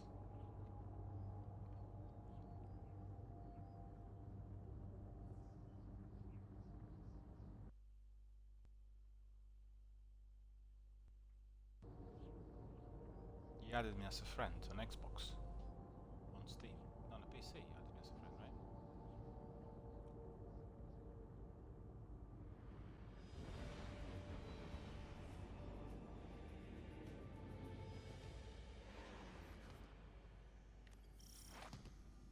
Welcome back to the Blind Well, Guardian. It enables transit reality and the Ascendant Plane. Paracausal ley lines. Unfortunately, it opens both ways. Xivu Arath, Hive God of War, trying to secure it for an dreaming city, so she captures Savathun. We must hold this location at all costs. Glad to have you along.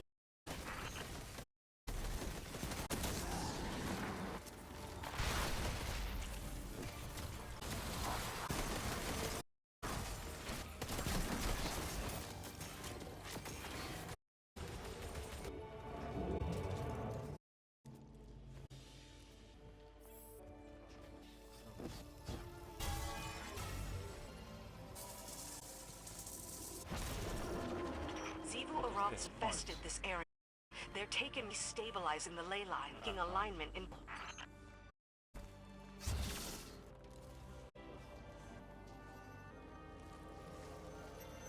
Hold off the take can. One arrives, put and bank their statutes and secure.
firing at me. Stop a second.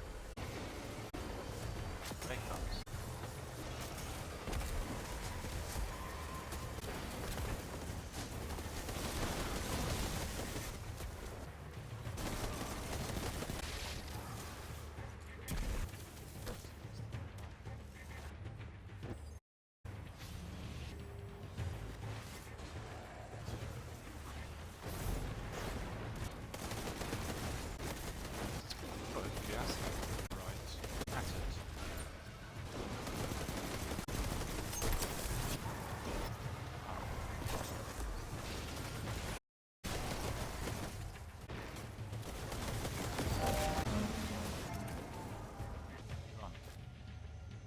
Like streams of lines can, will use in the blind well. There's scorn in it's under coordinating with Thoth's forces or just taking advantage of the chaos. We can't poisoning the blind ether. Out. The scorn will try to ether dead servitors. Servitors will wither at rates. Keep the harvester to it. One is released. Before it gets to...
Glitched.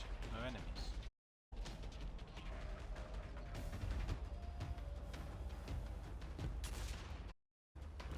Well, it's new stuff to do, really.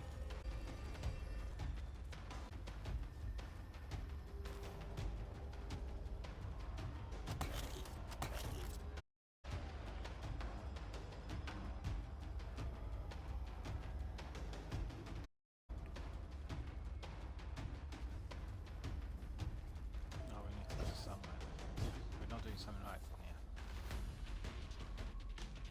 I think we probably need to go back to the portal and do something to it. Glitched, yeah?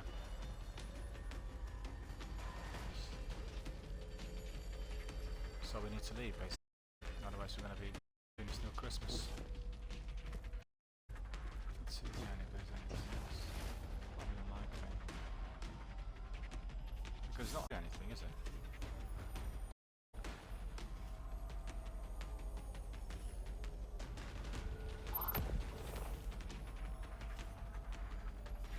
Yeah.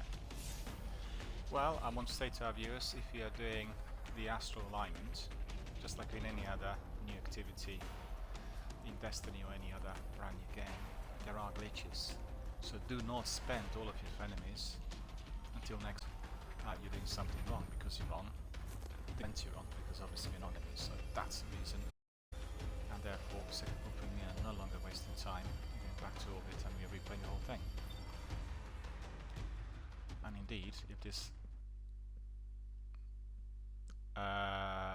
you mean with the chat? Yeah, that will work. Can I just ask you, how did you manage to add me to this?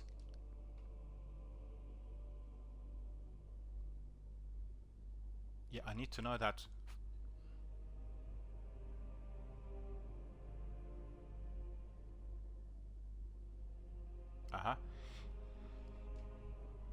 Because I need to know this. Yeah, I need to know this for my other PC players, you know? Because we were trying to do it yesterday, we couldn't work it out. But I'm curious because I can see now you added me to let me see, friends. Just a second, look at this, friends.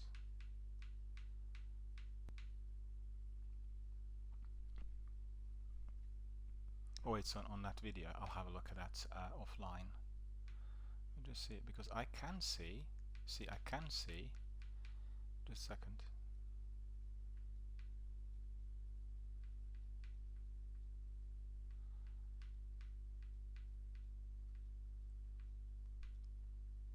Yeah, so that probably will work. But just bear with me a second, I need to readjust my headset. 1 second.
Can you hear me now? This is like incredible. I can hear. I got 3 headsets on my head. I've got one which is my Xbox headset. Then I have Xbox proprietary chat on my head, and I have earphones off my phone. And on all 3 I can hear you. So that's hilarious. You're like in triple quadrophenia stereo. It's really funny. What I'll do is I'll disconnect Discord now, yeah? Let's try this. We disconnected Discord, so that's all fine. Well, thank you for sending me the instructions. That really helps. And I'll have a look at the instructions afterwards, you know? And then just bear with me. I still have to do one more thing before we crack on. Just bear with me 1 second. I'll mute. I just want to say to our viewers, obviously we are having our first 24 hours of cross-platform on Destiny, and I'm absolutely certain that lots of viewers will be watching this on cross-platform, on playback. You'll have the same problem, and it's a problem for which audio, if you are on a PC, cannot be heard on Xbox and vice versa. So Kapupu had worked out the system to which we've done this, and now it's fully functional, and we're recording live on Twitch, which means everyone can hear us, both of us. So Kapupu sent me instructions on this, which are on YouTube video. I can't do anything about it now, but I'll look at it offline, and I'll be giving you instructions to everyone tomorrow when we come back with a stream on how to do this. This is extremely important because this is a problem that's been plaguing other games on Xbox as well. When people are doing cross-platform, we had this in Warzone, for instance, where you couldn't hear other participants, and that resolves the problem. Basically, you know, the other person becomes a friend, I believe, and then can access also the party chat on Microsoft, which is really quite good. So that will resolve the problem. Alright, so we'll crack on with activity in a second. Be back literally, I have a 30-second break, then we'll get back to it. 1 second.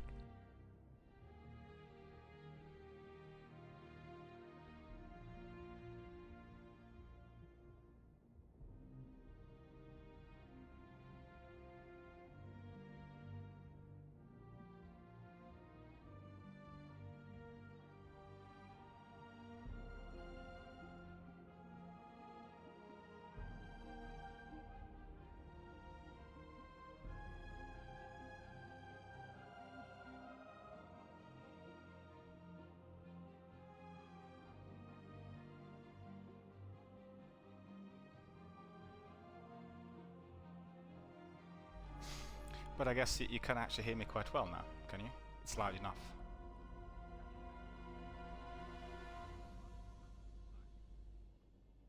Laggy.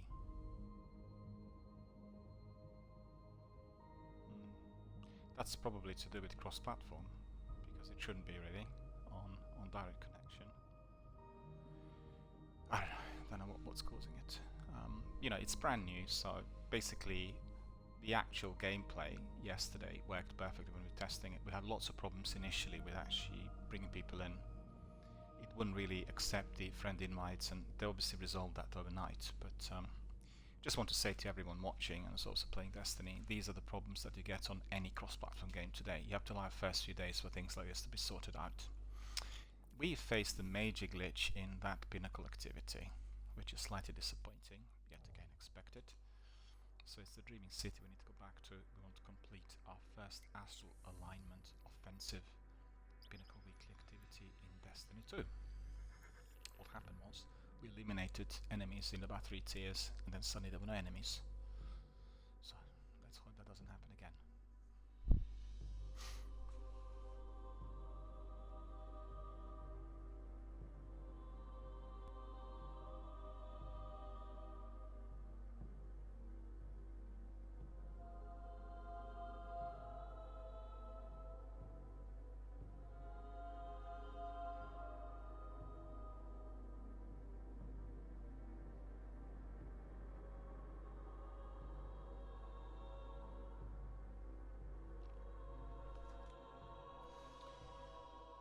Okay, there we are. Well, I really have to say I'm very excited about all that they introduced. Yeah, did you watch the presentation, the showcase yesterday?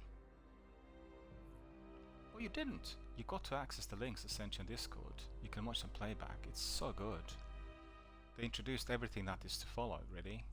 You know, with the Witch Queen and the seasons. And I think you're gonna like the idea of crafting.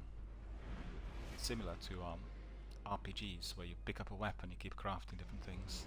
I guess combined with the mods, and must be similar to what we had in Destiny 1. You know, you pick up one weapon, then you keep doing quests, then do different things, something like that. They didn't say exactly how you're going to be crafting it, so that's still under the wraps, but it'll be interesting to see.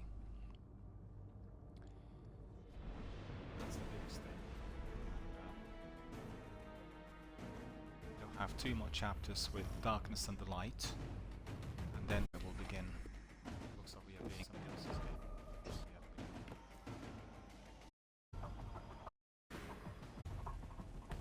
Yeah, some other guys.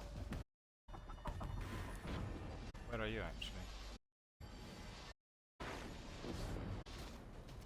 Is it still glitched? Oh, ridiculous. And actually, because we're still opening.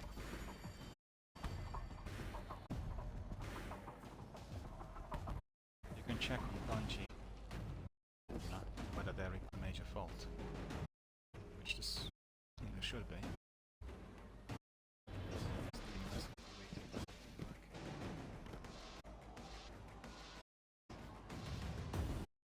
Why is it on?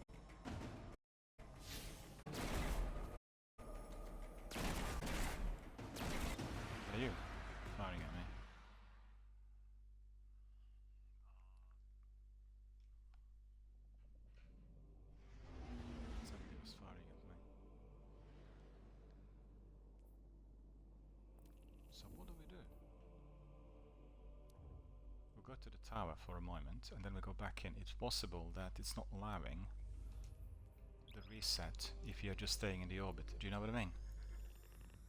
It's the first time that I would have seen that we've gone to orbit and we go back into the same game. It's just ridiculous considering how many servers there are worldwide. Like we were glued to that particular room. I don't know why.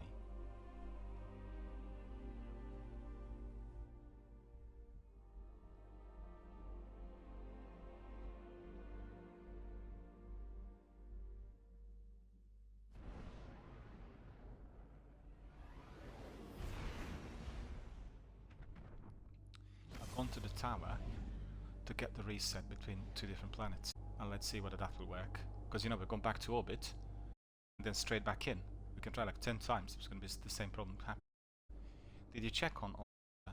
Did they report on BIOS as a problem? Because they had yesterday like 100%.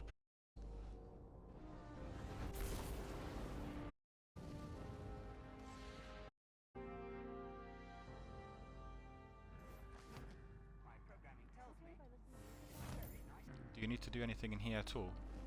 With the tower? Or not? Okay. A transaction to make, Guardian? Waste time. Do a bit of that. Oh, look at this. World, huh? New marker on Everything's still Banshee. there. What Get you else? back out there.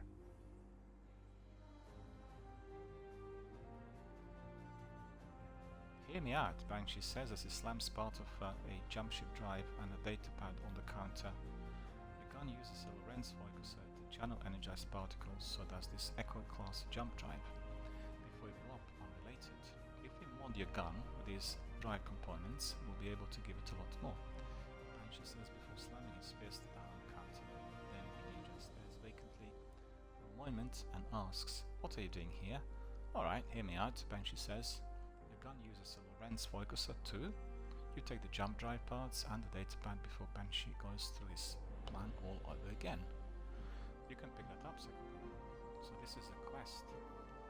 50 challenging combatants, 50 guardians, and 15 champions or HVTs. So that is basically field data for Lorentz drive's catalyst. Catalyst, what is that? That's the thing that's going to be changing the appearance, right? Oh, that's the ornament. I got it. So we can probably do that in that pinnacle activity.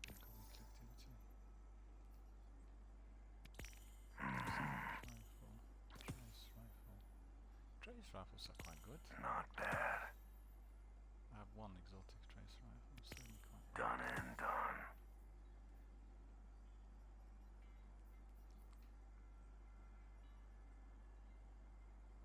Do you know what I find quite difficult? To level up the energy to 10. Because you need to be getting enhancement prism and ascended shard, enhancement prisms in particular, and then it takes forever to get 20 enhancement cores for one of them. So I've not been really able to level up that much. The energy. Make us proud. This is known for politics. Put something in the vault. Don't have time to get sick. Yesterday. Could possibly be that simple, could it?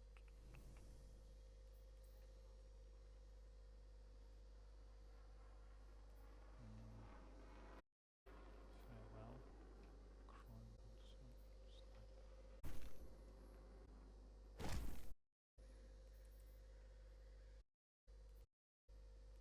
That's not, hang on. 1308, that's pretty good.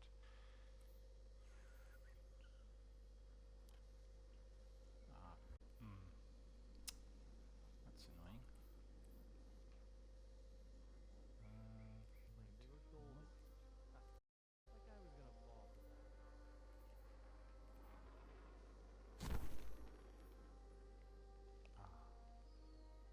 thinking?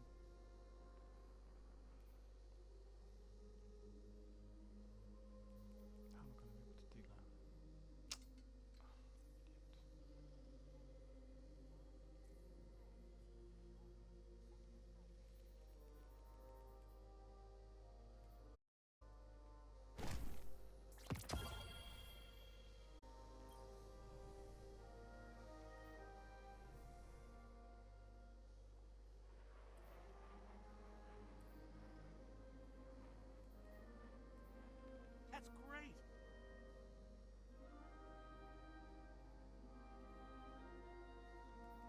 shifts are killing me.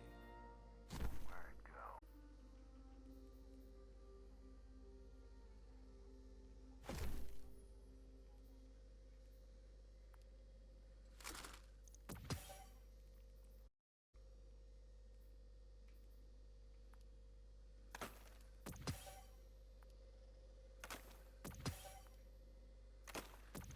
The last season gave us lots of different masks and different helmets. Collected so many exotic helmets and lots of exotic gauntlets as well. Compared to the usual. What a done. It's a lot of loot in the last season, I thought. 13 of 5.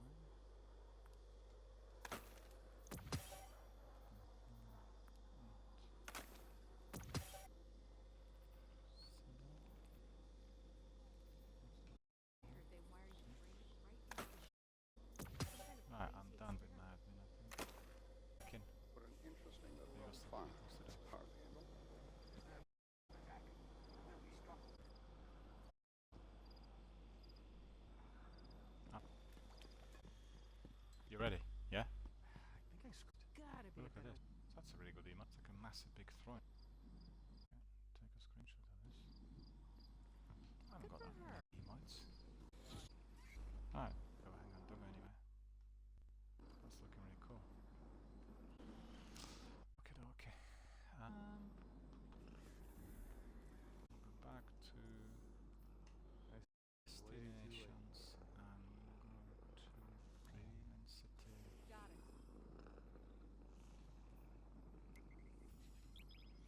There we are. Rock and roll.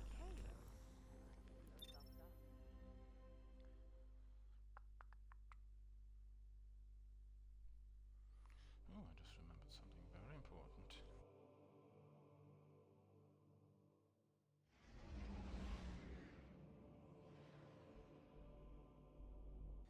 I just remembered I have to recharge my tablet.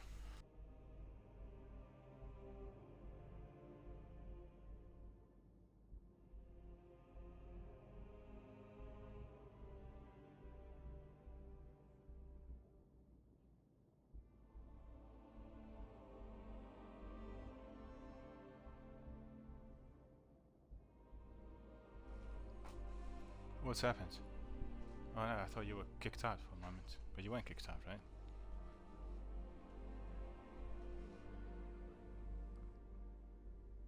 Oh, Ghost Mod. Which one? I think I got the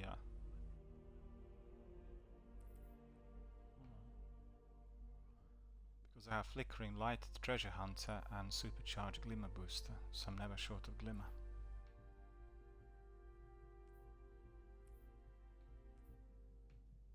But you see this, I got on my Ghost the energy level 10, excuse me, and I'm not able to slot in the last mod. It keeps telling me not enough energy.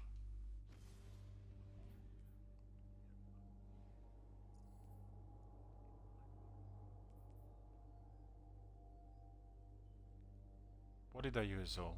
I didn't use all mods. I've never been able to slot a single one in there.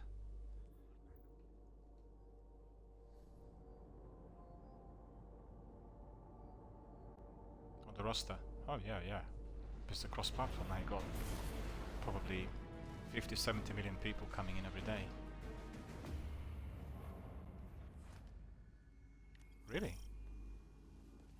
Welcome back to the Blind Well, Guardian. It enhances it between this reality and the Ascendant Plane, using parallel lines. Unfortunately, this goes both ways. Zivu, I've got a war, trying to secure a of the Dreaming City so she can capture them. We must location exits to have you along. First three, Matt.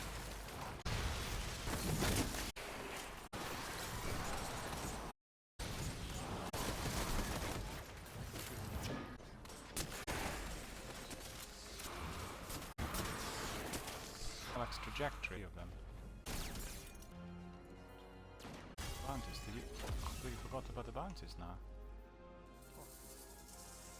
Yeah, I completed 2 of them already. Managed to defeat some combatants. Zivu Aroth's forces have infested this area. Their taken rifts are destabilizing the ley lines, making alignment impossible. No, I need to use, okay. Need to put hand cannon on my secondary. I've got a good hand cannon, it's called Bottom Dollar. Hold off the taken as best you.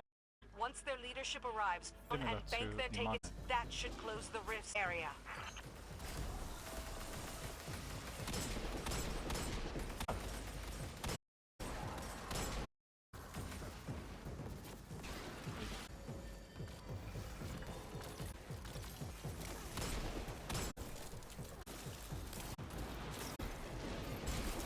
Some of the enemies are faster.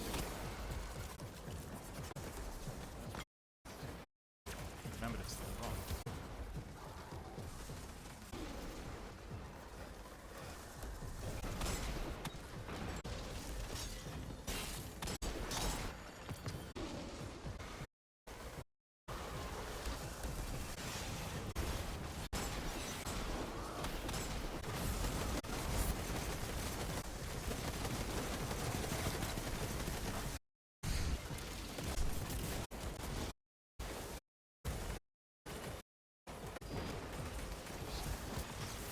Challenges were right. Like perhaps doing in gun.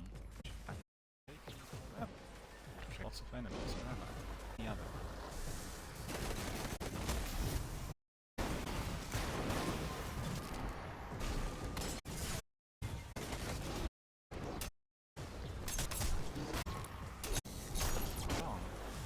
I had shots of stuff that can't be in that. He must be modded. He must have like some special ability.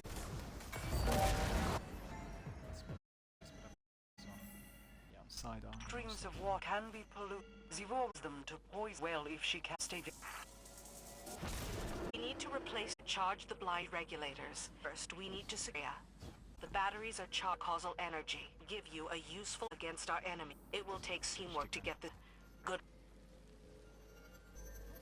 Hold off the gates to the batteries. Here, you'll have to manually, extremely heavy gesture together.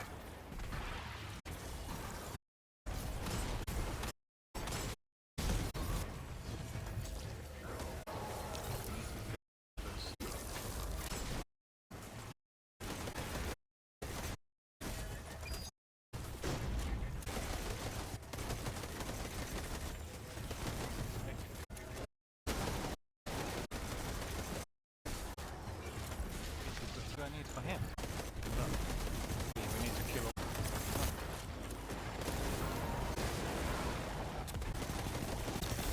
once the once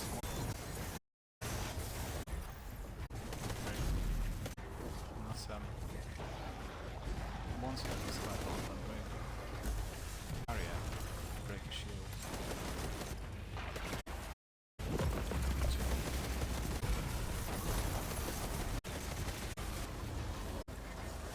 Done it, that's continuously pinnacle.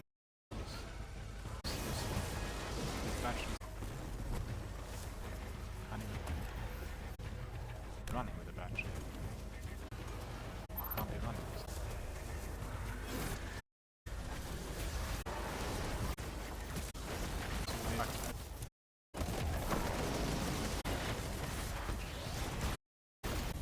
Well, platform in here.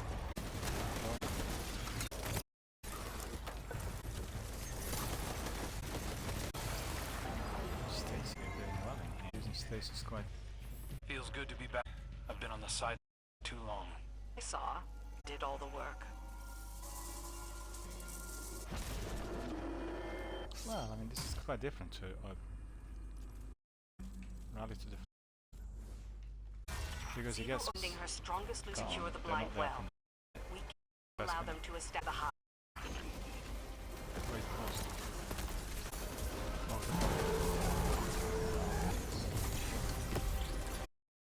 Taken. Oh.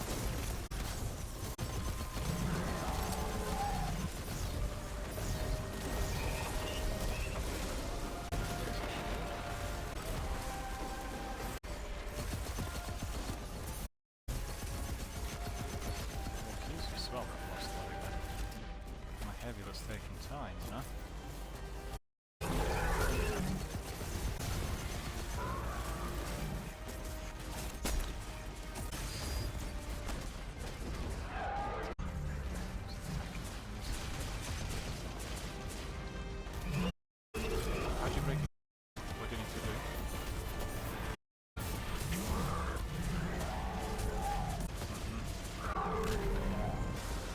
also as well, there's some knights in there.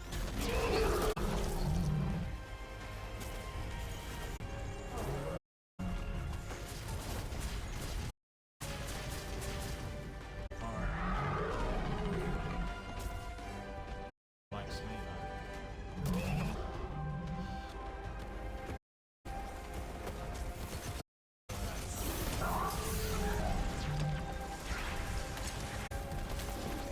Shield.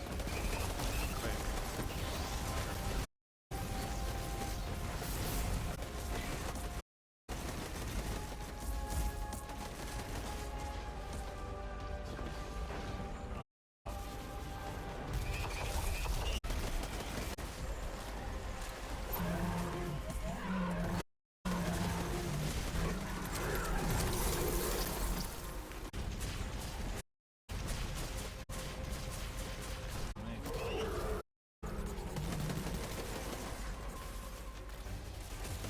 Yeah, these guys are playing quite defensive, and that's it.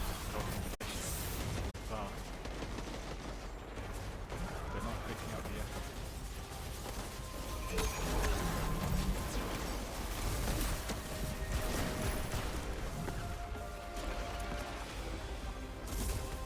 Where's it gone? Well, I've destroyed it. Guardian, the Reed thank you. To survive the coming storm, the Dreaming City must stand Oh, you. chest. We'll hold the blind well together. As we open more, we can start exfiltrating our lost Techians. Once my coven is reassembled, we'll exorcise Worm and put an end to her lies. Once and for all. Well, the loot wasn't too jet. It's just like one mask in there. In the big chest. The gave me like 4 or 5 things.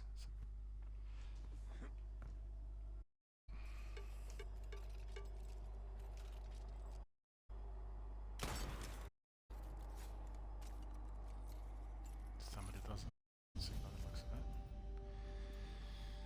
Oh well.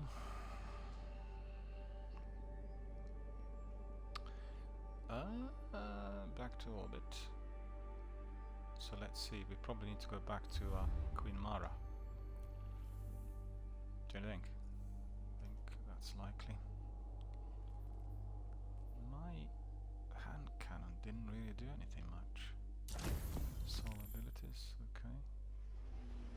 Accept Queen Mara's invitation and uncover the secrets of a legendary Wycan weapon, Aegis Scepter. So Aegis Scepter looks awesome in there, did you see that? It looks massive. I'm gonna take a screenshot of this. Did you get this message? Did you get the message? Looks awesome. Well, you got the weapon already. Where? When? When? Oh, really? Okay.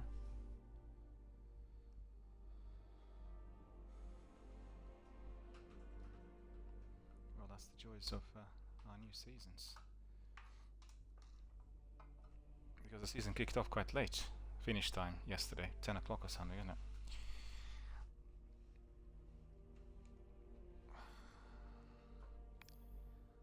Right, so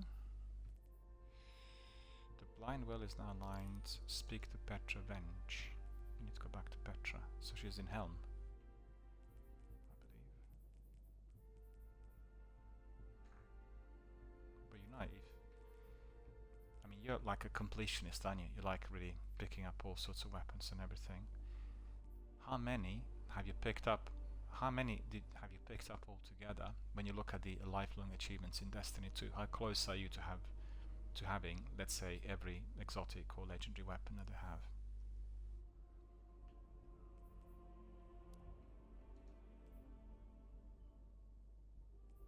How about the game weapons? How about the game weapons, non-raid weapons?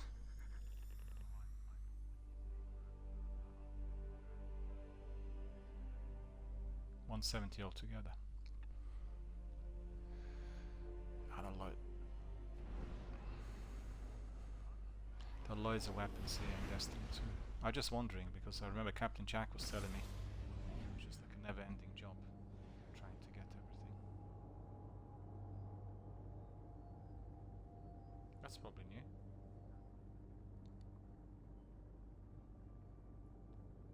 On a quest? Or where? Oh, you mean from the portal in there? They'll probably introduce new weapons to whatever the thing is called, the hub, where you claim everything from it.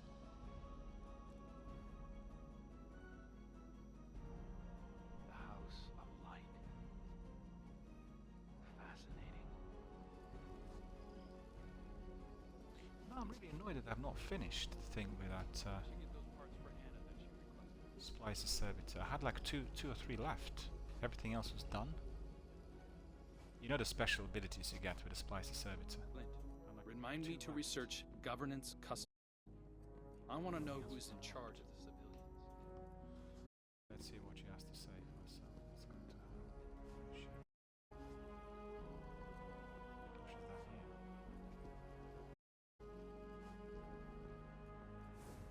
What's that?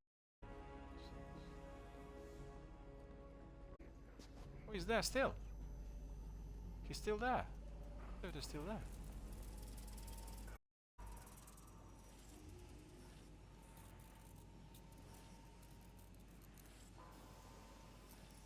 Well, that's a relief. That's a relief because it means I can still get these last two. I thought I would have missed out on this because the season ended. Well, that's pretty good.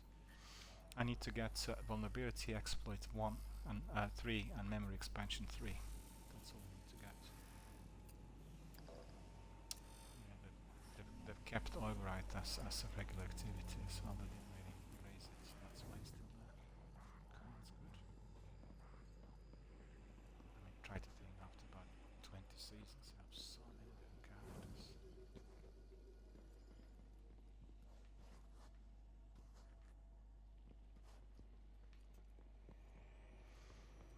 Alright, let's talk to her. Let's see what she has to say. It's Petra, my favorite character in the game.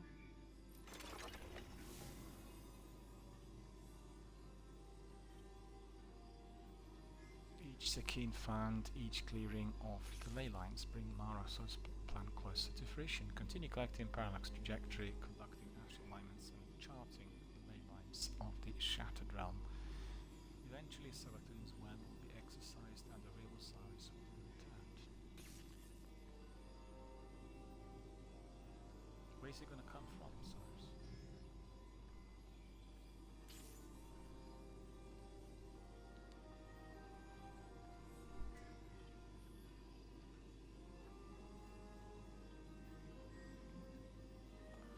Iota Draconis fusion rifle 1313. Not enough space. Well, absolutely not on. I'm gonna delete the ones that are cluttering the space instantly and put this thing back on.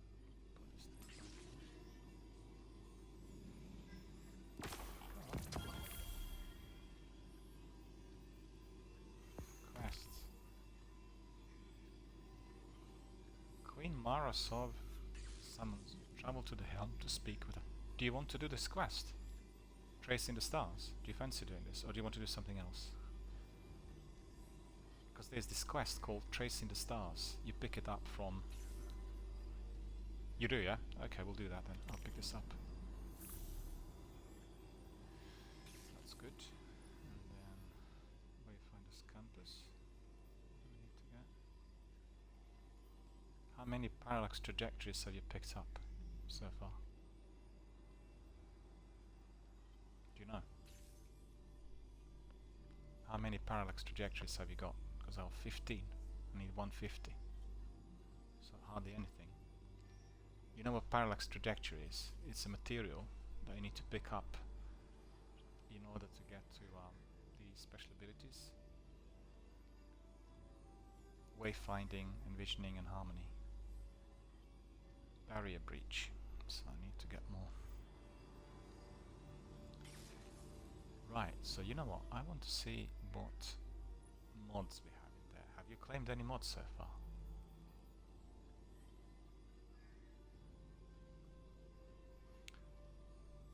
Well, I can see that there's one mod in here that I've never used before, hands-on. So I'll take that one. And then we have Disrupting Blade. That's pretty good as well. What's this? Linear fusion rifle targeting, fusion rifle loader, sword scavenger. Not bad. Overload bow. I hate these bows. Do you use bows much? They look pretty, but they're not really too effective in here, are they?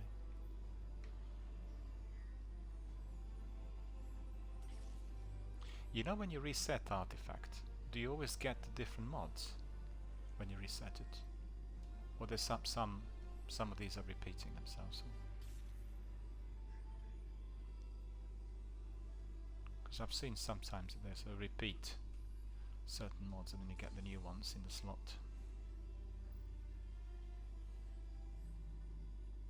I need to be reacquiring mods because some of them expire. I had to reacquire Unstoppable and Anti-Barrier every couple of weeks. Don't know why.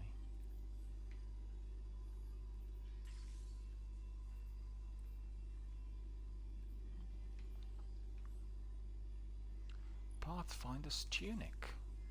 Did you get that one? Wow, looks incredible. Looks a bit like Petra's. Love it. But you know, I'm just using my Solstice of Heroes armor all the time because I still need to masterwork 2 of them. And I need to finish raids and I need to finish night... was it that? Just a minute. Completed.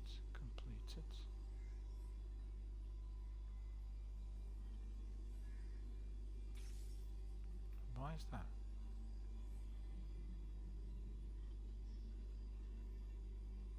That's glitched, Sekapopo.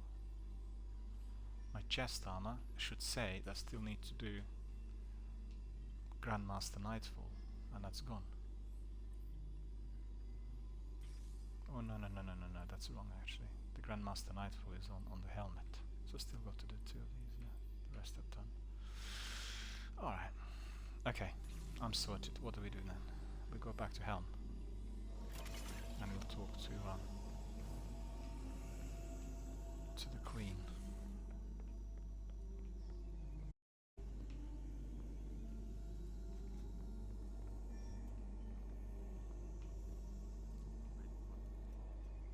We need to speak.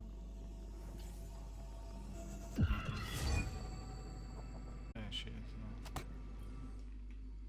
Approach, Guardian. I have an awoken tale to tell you.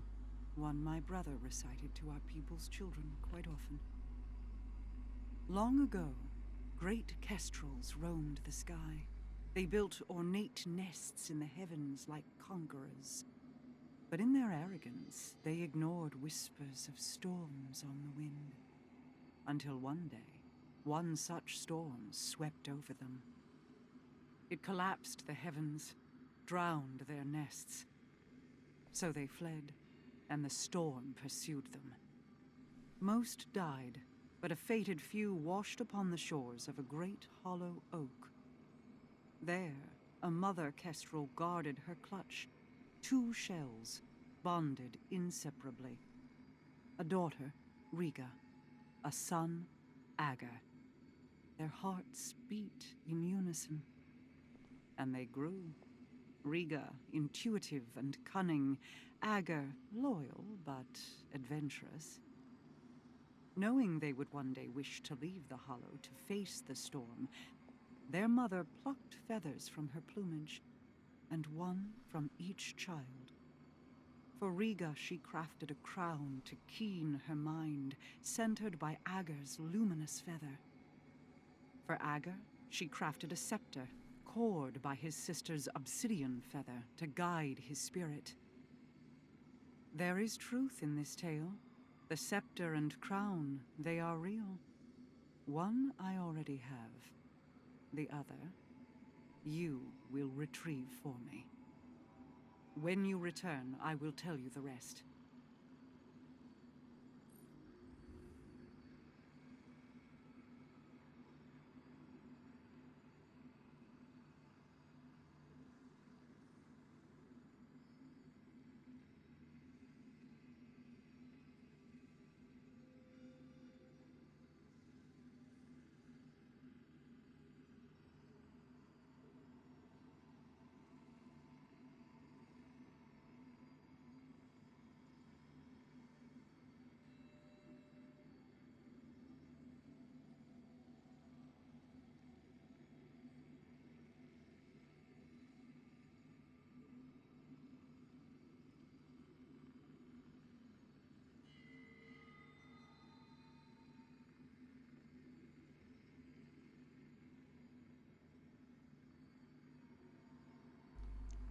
I just realized that I watched the whole cut sequence and I read the text with my mic muted. I'd rather put my head through the wall now. Because the lengthy sequence. I wanted to ask you, how do you like the way they're integrating the story into the game? With these lengthy cutscenes and dialogues and everything. Do you like it or not?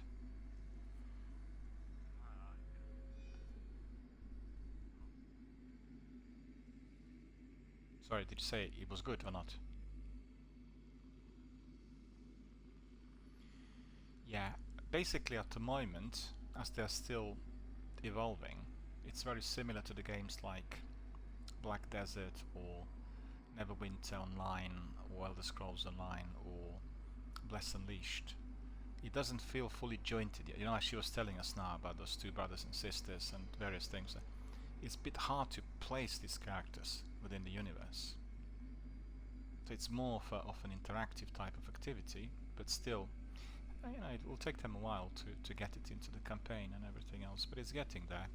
I like it better because the game's becoming more of a combination of a story-driven game with fighting and PvP and PvE, rather than just being a, you know, kind of FPS, which is what they originally had. Okay. So we'll accept the quest, and now we're gonna crack on with it. So collect Atlas cues with the Devalian Mists, Spine of Keres, and nearby lost sectors. Well, by the looks of it, this is going to be a very lengthy grind. Don't you think? Oh, look at you. Titan.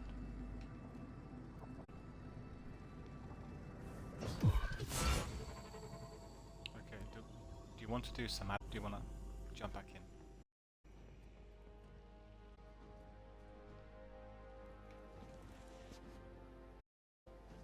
You ready?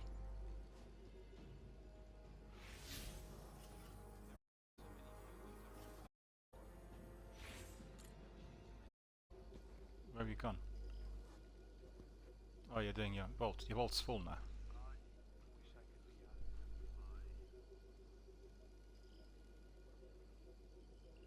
The best weapon you have. remember, any weapon which is given like a special reward, you must lock. I've done that on all the weapons that cannot be dismantled unless I authorize, because once I lock them, I can't make a mistake. Or you know we have a lag on Destiny servers. It could delete two things at once. So once locked, they can't be deleted. So what did you delete by accident? I'm curious to hear. The big fusion rifle that we got yesterday. Oh no! That's heartbreaking. All that hard work. Oh. Oh no. How did you do that?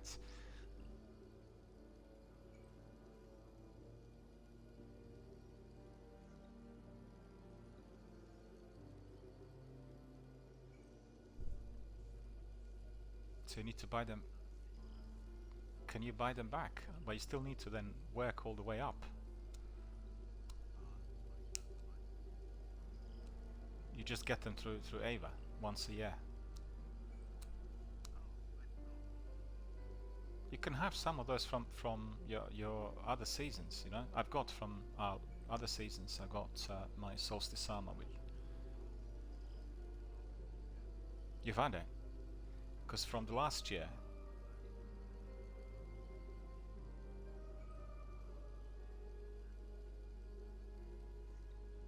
Where did you find it? I'm curious.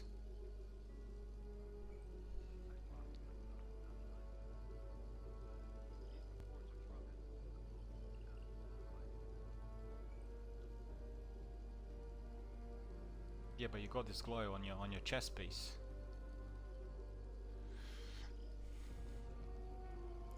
Because glow is like reciprocal, isn't it? The glow comes on every piece of armor once you completed everything. Because I don't have the glow, I've not completed the my helmets and my chest piece.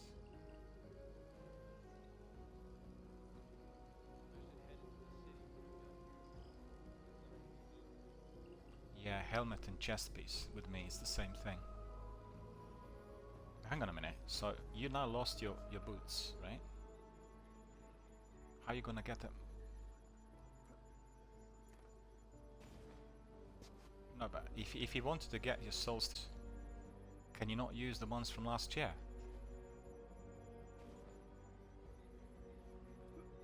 You should have them. I mean, I've got mine from last year in my vault.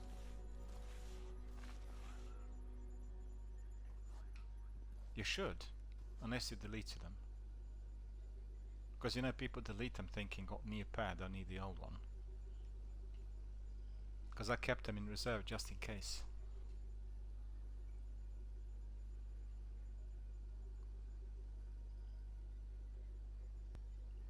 Well, for the benefit of viewers, as you could see, sometimes, as we are a bit sort of pushed for time, hasty decisions are taken and then we delete what we actually shouldn't. And it does happen to everyone. Happened to me a few times because of the lag on Destiny servers. So sometimes instead of deleting one item, we'll delete two, and then you lose something very valuable. So remember, if you have a valuable piece of armor, if you have valuable weapons, particularly the ones given to you by specific NPCs, non-playable characters, Zavala or Banshee or Spicy Servitor or anyone else, then make sure that you lock them. They're locked, they can't be deleted. Basic rule. And what's the score? Did you find it? Well, it's going to take a while. We've got 500 items in there. We should really get... Well, were you looking for these boots?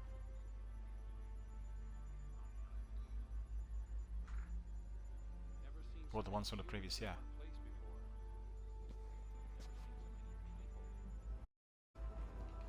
Right. Yeah, so you can pick them up and use them. And they may need to be masterworked or, you know, leveled up with Majestic and what is called Fantastic at the last level. Alrighty, if you're ready, I think we'll crack on with the quest. So we need to collect Atlas Qs. Okay, you want to go to the tower, yeah? We'll go to the tower. But I just want to work this out. Collect Atlas Qs within the Devalian Mist, Spinal Caress. Oh, that's in the Dreaming City.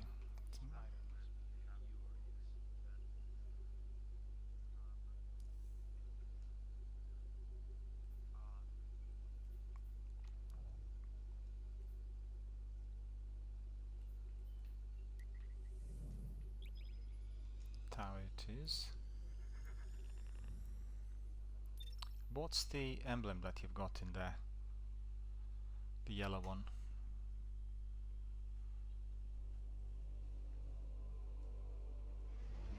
Because mine's Beyond Light, looks quite pretty. Quite like using it. Your emblem, your banner.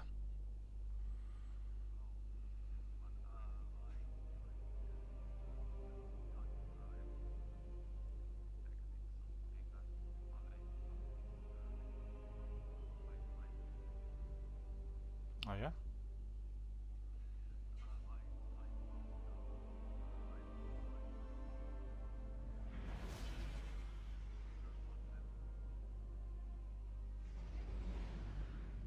And you got it eventually, I didn't see it now, I'll see it later.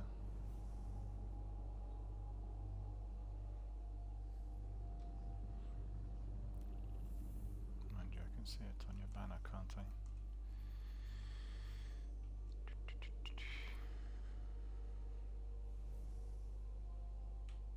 Oh yeah, yeah. So that's Nightfall related, the yellow one, is it? Looks pretty. Looks very good. Don't know why it's called. Looks good.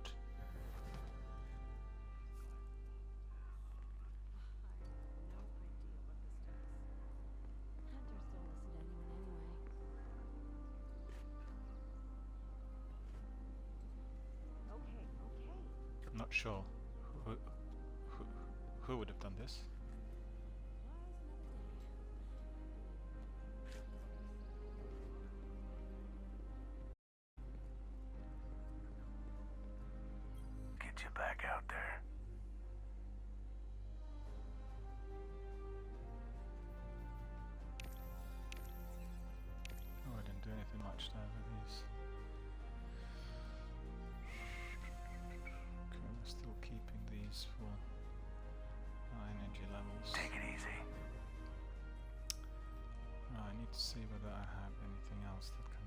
usefully attached to my consumables.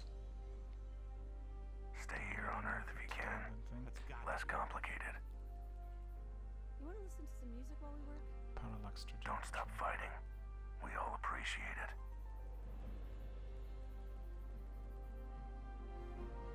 Yeah, I'm ready, so I can crack on, you know. Jeez.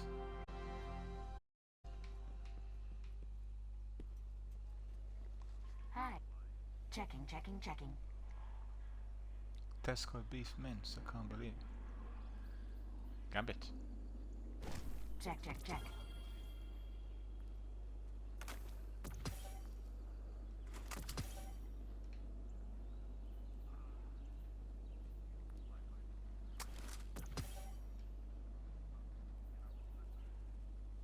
Which one?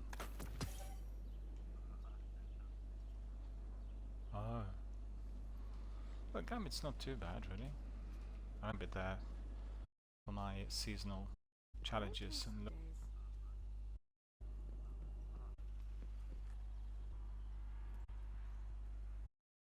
She's the best. And before the war, she'll teach. so what shall we go to the Dreaming Mind, or we can do the missing? I think we'll try. You know, the idea is to the new content to our community. Let's go back to the usual ground because you know it's a new season. I'm watching. I can see flying in the distance. I'm not so flying above the city. Oh. Or speculation about that whole gun. Alright. No one's heard from him. So we need to go to the Dreaming City, right? Have another biscuit before we do that. Didn't tell you, I had actually the other day my back, and it was so weird because I was just literally getting something from the bottom of my fridge and something in the bottom of my back, and it was so painful. I had it ready for about 4 or 5 days. Never ever before did I have this. And I didn't even lift anything, you know? It was just absolutely dreadful. And all the exercise, but it's the collateral of COVID pandemic, because for 19 months I've not gone swimming. I swim 5-6 times a week. I really can feel it, you know? Because of the pandemic, they basically shut down our swimming pool and they're rebuilding it. So they're going to reopen it probably sometime next year. It's going to be almost 2.5 years before I get in the swimming pool. It's unbelievably dreadful. Swimming is the best form of exercise. I mean, for myself, you know, for people of my age and that. So I really miss it. Feel it. All the walking, exercising doesn't do the same sort of thing. Doesn't do justice. Right, you lead the way, sir. You tell me, what do we need to do in there? We need to go to the Valley of Mist and then what? Grind.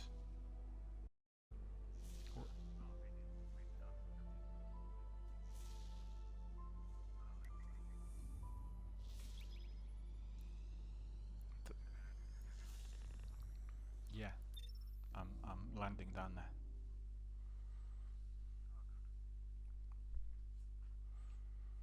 Anti-cheat and security policy updates. Yep. Battle Eye is live.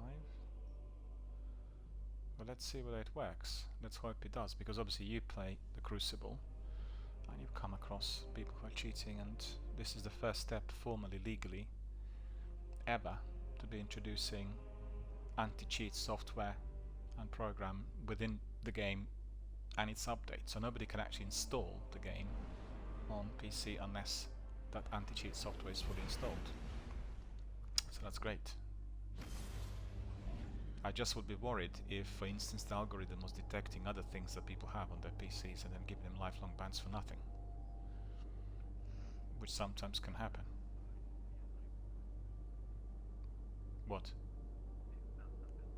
No, it will happen for people who are using cheat software for other games. It won't happen if you were just having other apps or programs included, you know? Because basically...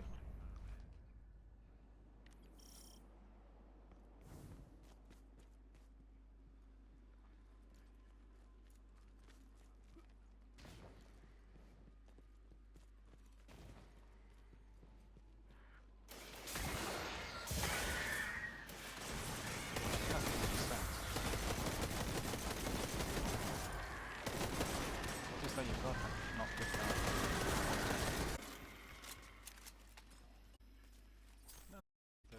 basically software as people are cheating. Okay, you lead the way. Where do we go? I need to. Don't be too fast because obviously I'm.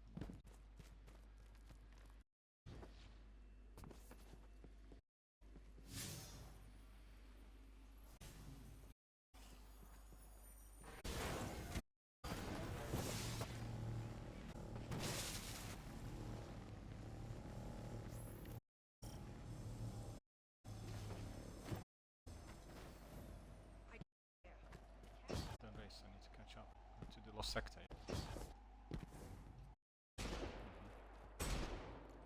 Yep. I believe the game looks so bad compared to the way 1 and 2. It works so well improving and remastering it. It looks much better system than 9 because you're PC, right? Not NES, on Xbox One.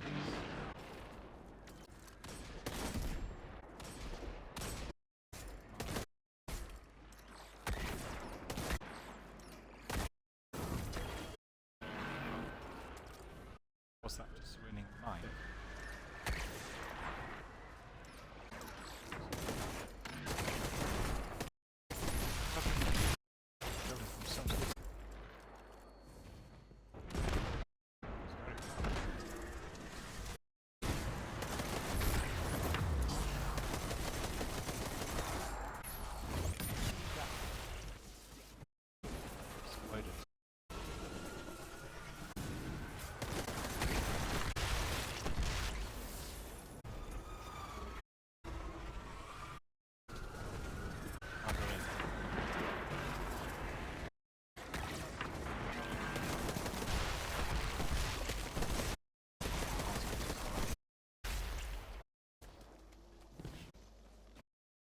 You know, but the best in Shack that was so menacing, but it seemed to be that menacing.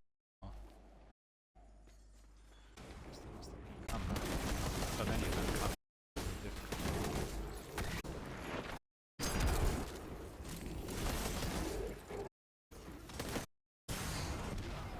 Oh, what's that?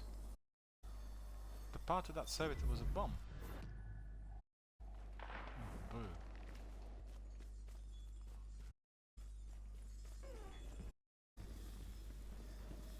Ridiculous. Chest.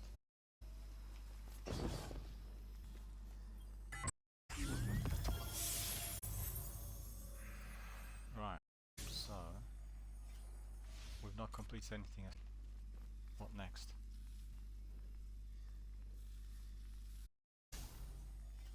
Yeah, I've got this one that says 7. It's like a mark. But I prefer the other one, which was saying 14. I like that one better.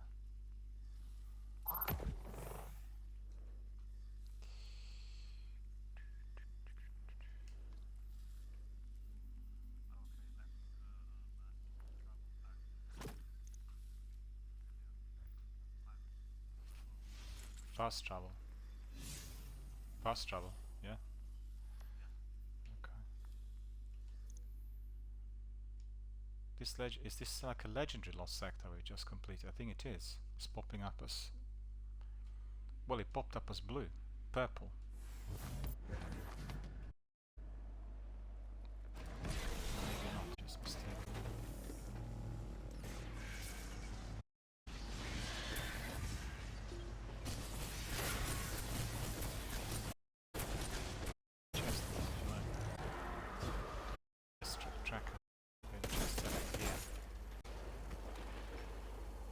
Do you want the chest for me to open?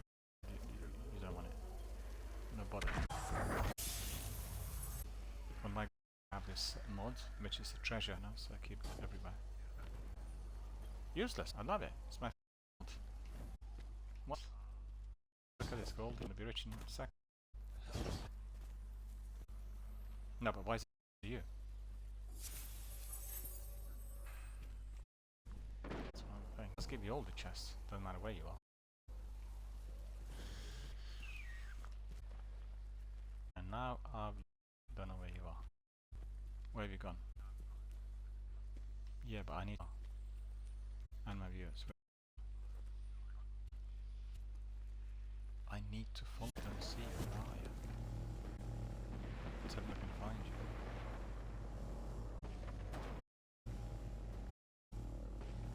Come back out if you're in the cave, because otherwise I can't do anything.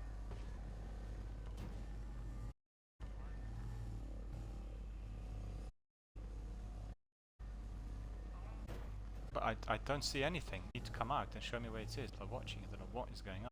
And then show me the way in. So I want to ask you something. You covered this cave here, have you been in here? Soldiers. Where I am. You've been. These are soldiers, I think. Okay, I'll follow you away. I like that spot, which is falling guillotine. I've got one as well, and I got killed, skewed off the path, and I've got this, which is this. You should have an emote which is like, you know, like ha ha. That's what I. Yeah, when I do something silly like they go for the second grovel. Is it that? That's probably not ready for this parachute. Didn't manage to cross.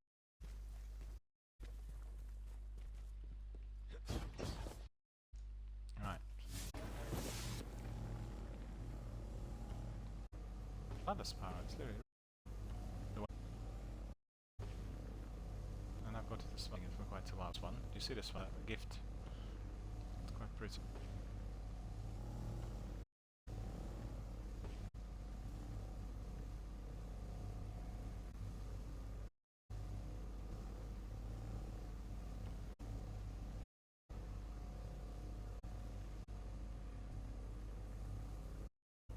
The one which is laughing. I've had it somewhere, but I don't know what. It's probably avoided because some people are doing it with us will take it as, you know, if you were laughing. The new system on Twitch and is very strict, kind of punish where this could be, you know, sentence without actually anything. Yeah. Boo. Spine of Keres had eaten me. I've gone into the abyss.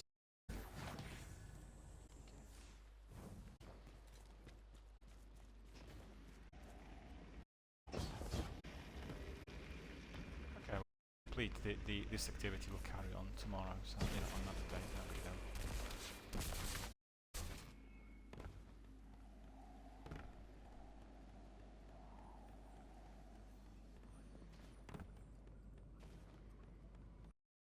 Oh, that's what. Yeah.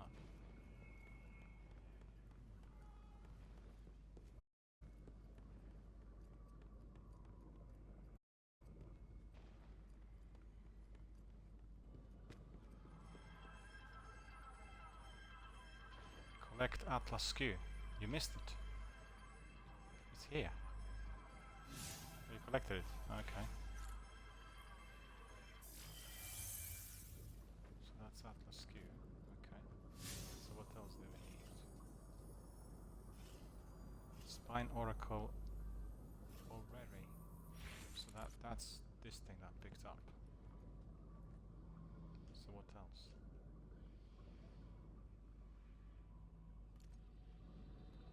And these kinds of items are just all semi-hidden. Okay.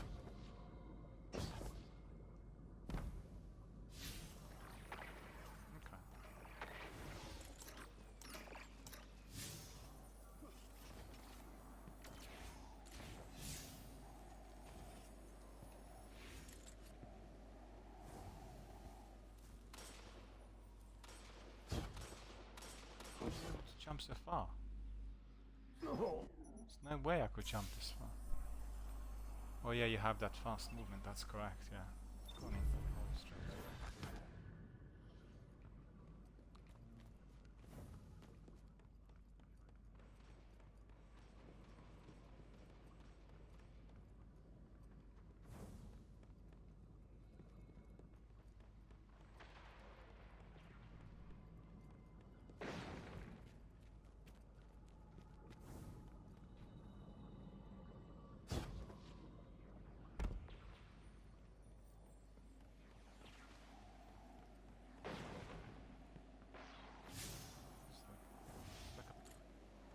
Yeah, this is like a puzzle, isn't it?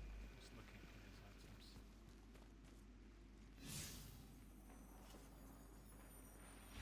Doesn't actually allow me to use my sparrow down here.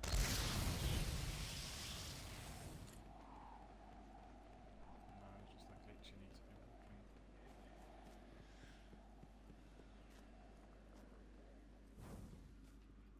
And then steps.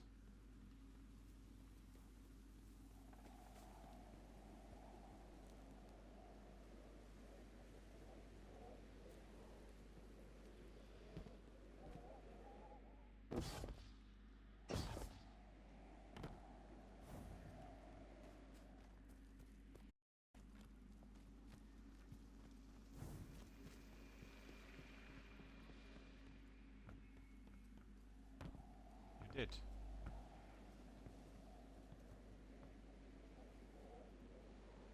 Trying to find out where you are.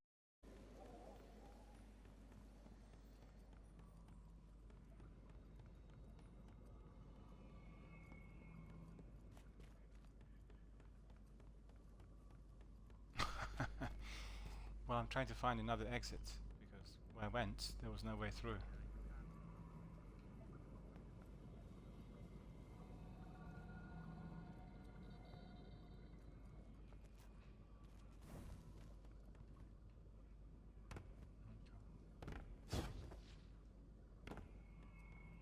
Well, I did, but I came to a dead end.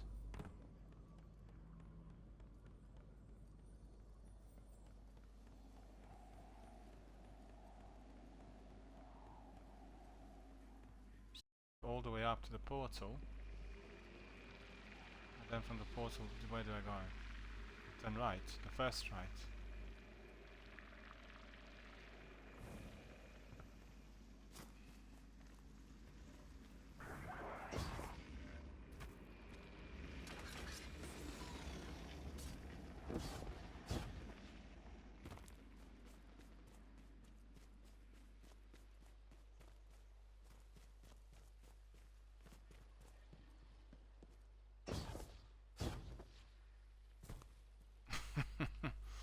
Yeah, by the looks of it, I've gone to an area where I'm actually going back, where I left my sparrow down there.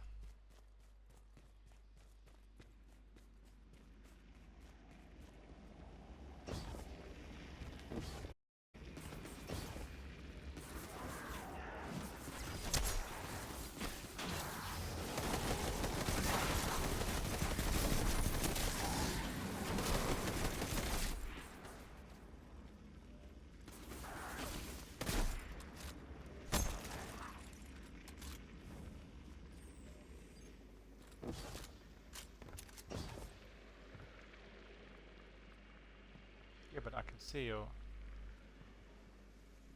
tag, but I cannot see how to get there.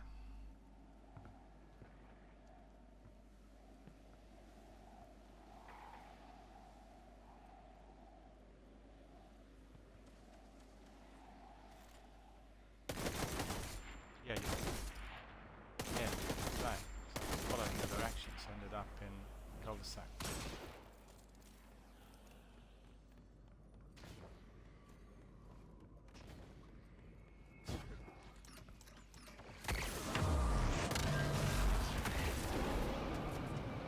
Weapons.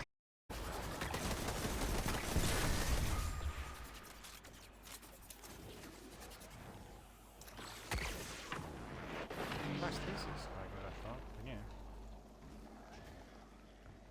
I won't be able to jump in here. I can't jump in here.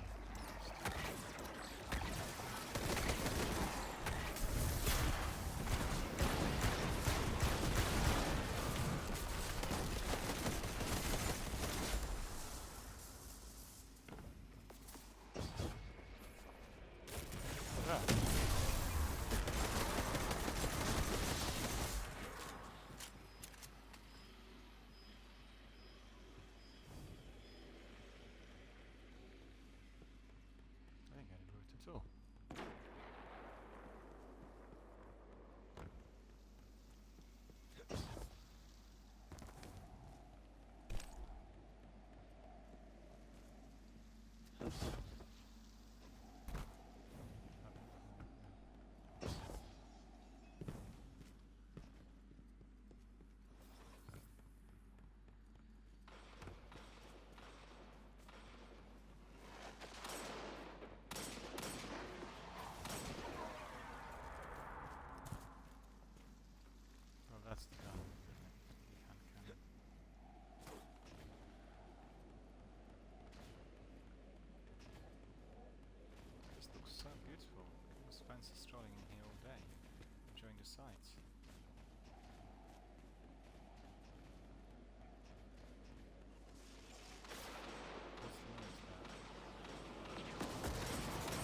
I jump that far? This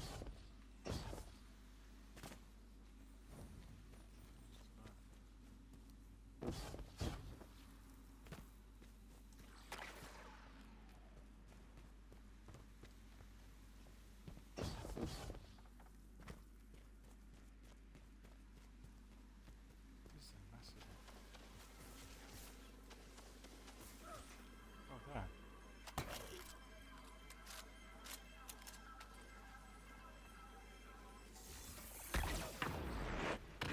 How are we able to find this?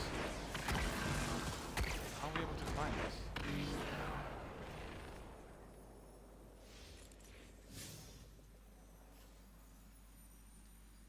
Yeah, Drowned Bay Alcove and the Valiant Cimmerian Pass Central Cave. So you just go to that area, you keep looking for it. But you knew exactly where it was, because you... So how do you know that? You remembered it? No, I mean generally, like for instance...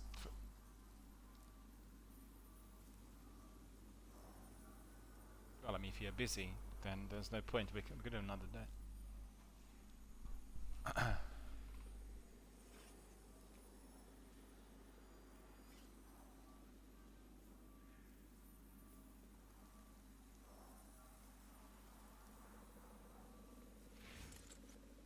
Yeah, we'll catch up another day. Thanks very much for joining us. It's been really good fun, and we'll do more. I'll have regular Destiny, shorter streams, you know. I thought I've gone into the hole. 3 hours long, so that will be on a regular basis.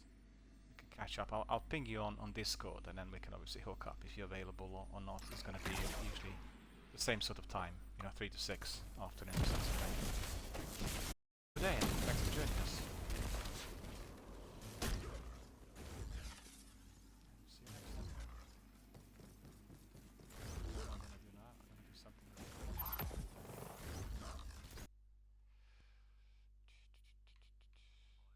See you later, take care.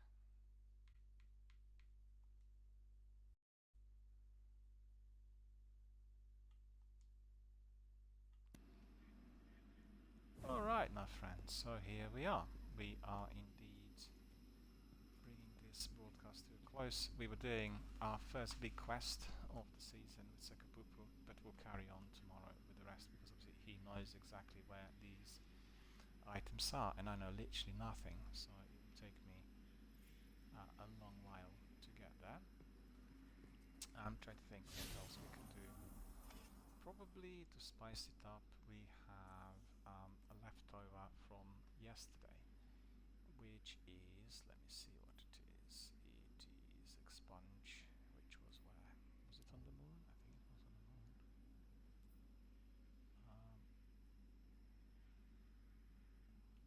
Yeah, that's right. That's the one I've not completed, so let us just have a look quickly. Whether that is the one.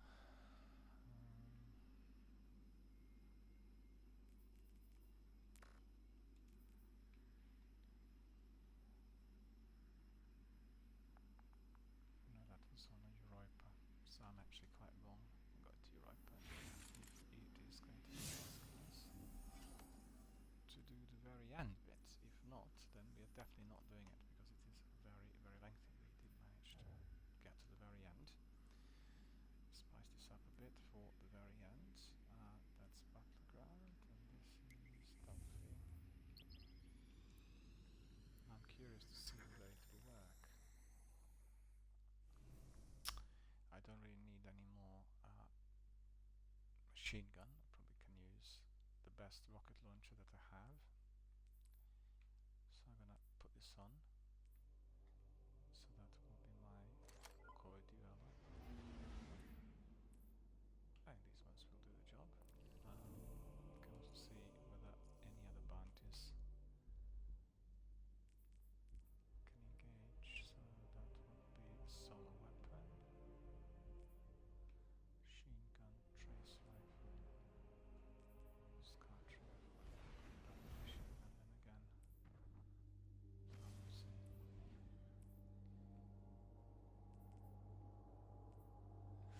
basically see whether it's going to bring us to the very end, or we need to start from the beginning. If it's from the beginning, then I'm not doing it today.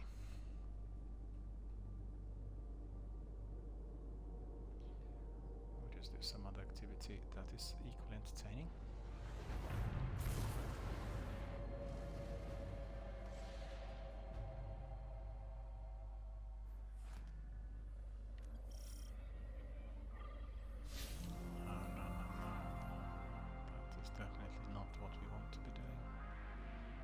That's annoying because I spent a lot of time yesterday trying to get to the end, and I obviously didn't manage to finish it.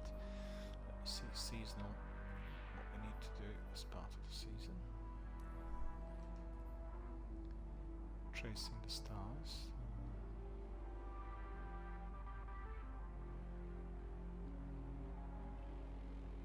Alright, so that could be quite good. And the Iron Banner. Season displays and defeat opponents. Well, I'm afraid I can't do that. So I think the Iron Banner is operating at the moment. 11 challenges available. EDZ Patrol. Wayfinder's Voyage. Yeah, that is what we need to be still doing with Sekapupu.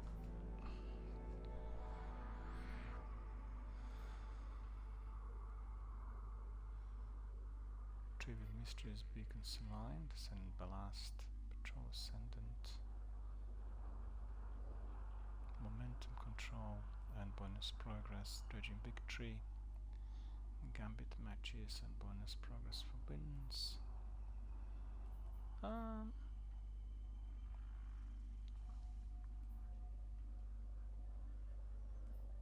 No, I think we can just simply go and do that. So Patrol to Drossland. Let's see. Collect parallax trajectory to triangulate the location of lost Akeens. Collecting ascendant anchors, I should say, in the open world grants large quantities of parallax trajectory each week. Can be also earned by completing strikes, crucible, and gambit matches, public events, and more. Okay, I'll go to EDZ. A little bit of activity in there. Not been there for a little while. There we are. Destination. See, the gulch.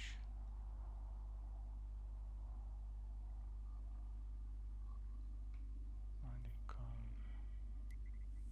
Drossland.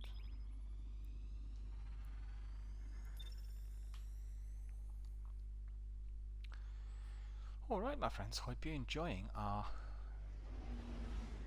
first Destiny stream after my comeback, and it is the stream that's introducing our new season of The Lost, as well as all the other niceties that we've seen yesterday in Bungie Showcase. Talked a lot for about an hour on all the news, and then we had Sekapupu, our community member, who joined us in order to crack on with some activities, in order to get some first-hand experience of seasonal gameplay, and that's exactly what we've done so far.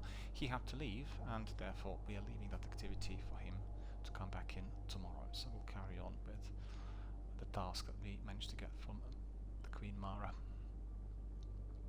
So that's the idea, and we are polishing it off with just a few leftovers that also aligned to what is required for various tasks and quests here in the new season. We need to be collecting materials, so that will be probably completed quite quickly.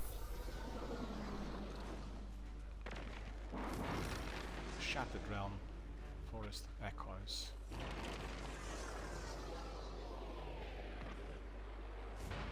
Try to get some of it here first.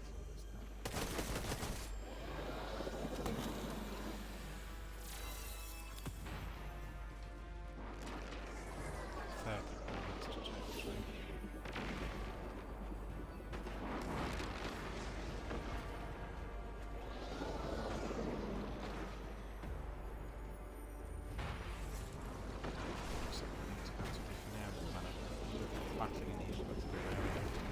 Shortly.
That's truly dreadful.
Always make sure many shots like that going to go.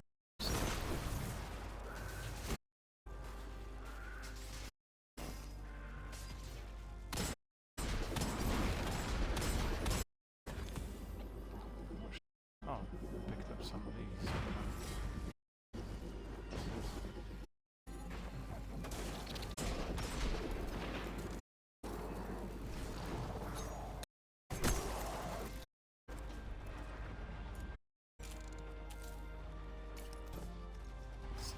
Materials question.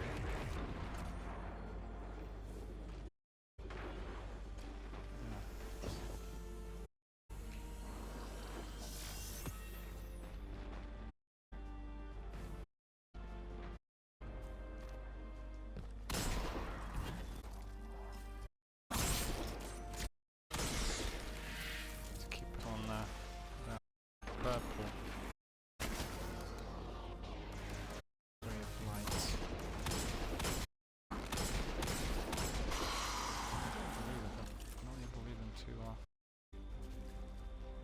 Shot, so that's just me. 4 sectors in here, I copy them up. I remember doing this a little while back and find some of those sectors. It was a real hard struggle to find exactly where I was.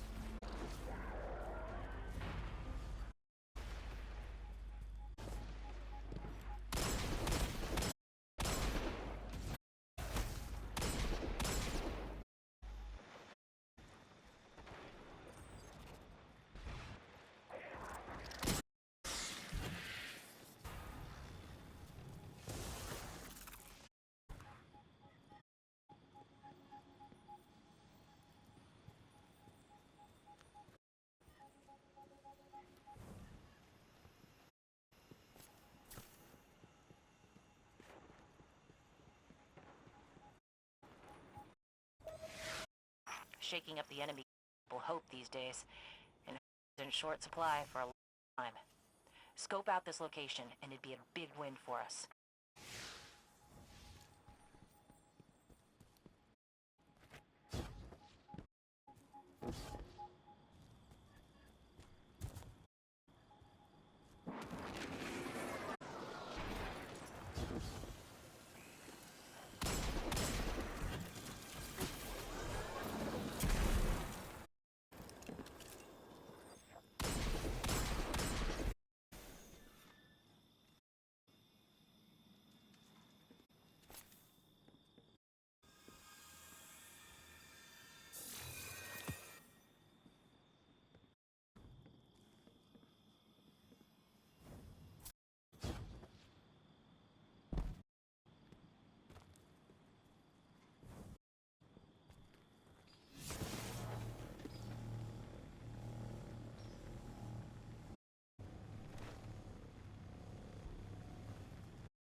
I do apologise, my mic was muted. I was just saying, hope you enjoyed all you've seen today, and certainly the new season's up and running and very much alive and kicking for us all Destiny veterans. Plenty of new content, lots of activities, everything seems to be blending in together really well. And so the season will be lasting for a little while, so it isn't going to be just 4 months, but rather a lengthy period until the new chapter of Destiny, The Witch Queen, is released. Okay, so let's see, I keep going always the other way. To see again something else that I spotted.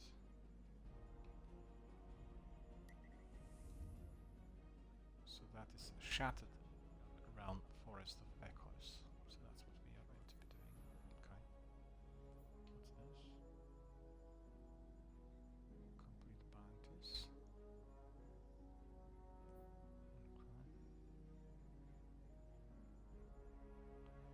Traverse the shattered realms of the Ascended Plane in search of the lost awoken to Keen's.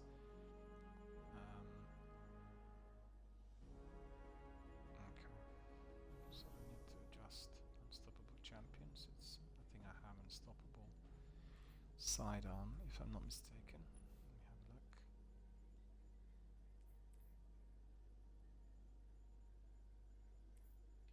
How come that I haven't got anything there? Yeah, I keep forgetting that's been reset. Alright, so that is Anti-Barrier Rifle. To apply this. Disrupting Blade. Alright, so we basically need an Unstoppable from our compass. It's be a regular artifact.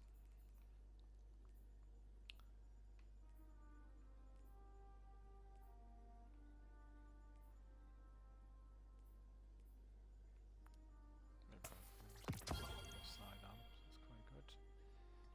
Gives it a lot of strength and power. And what's this? Basic. Okay, I can't unlock anything. So I'll go for the sidearm. Farewell sidearm. And then in here we'll go for something else. We'll go for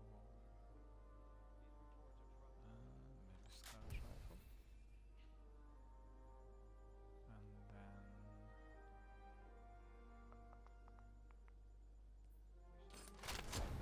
submachine gun back again. Not necessarily. I put the rocket launch on because I thought we'd be fighting some of the bosses in Expunge, but that's no longer necessary.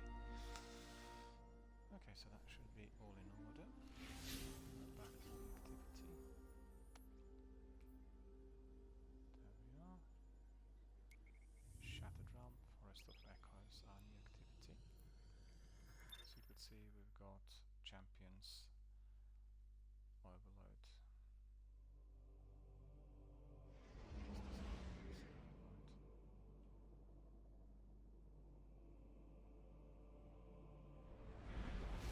Adjustment mods, that's the case because it's unstoppable. Anti-barrier. Otherwise it would be very difficult to complete. Remember, we are tailoring the weapons according to certain activities. We need to always keep in mind that certain mods will not work. Just like we've seen. Just like what we've seen in the first activity, the new weekly pinnacle activity that we completed with Sekapupu. If one did not have the appropriate mods, then the weapons will not be sufficient.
Behind the curtain of the universe lies the Ascendant Plane. Here, causality meets consciousness, and worlds are born. Go. Find our lost Techians and bring them home. It's the cues rather than Techians. I've just said Techians.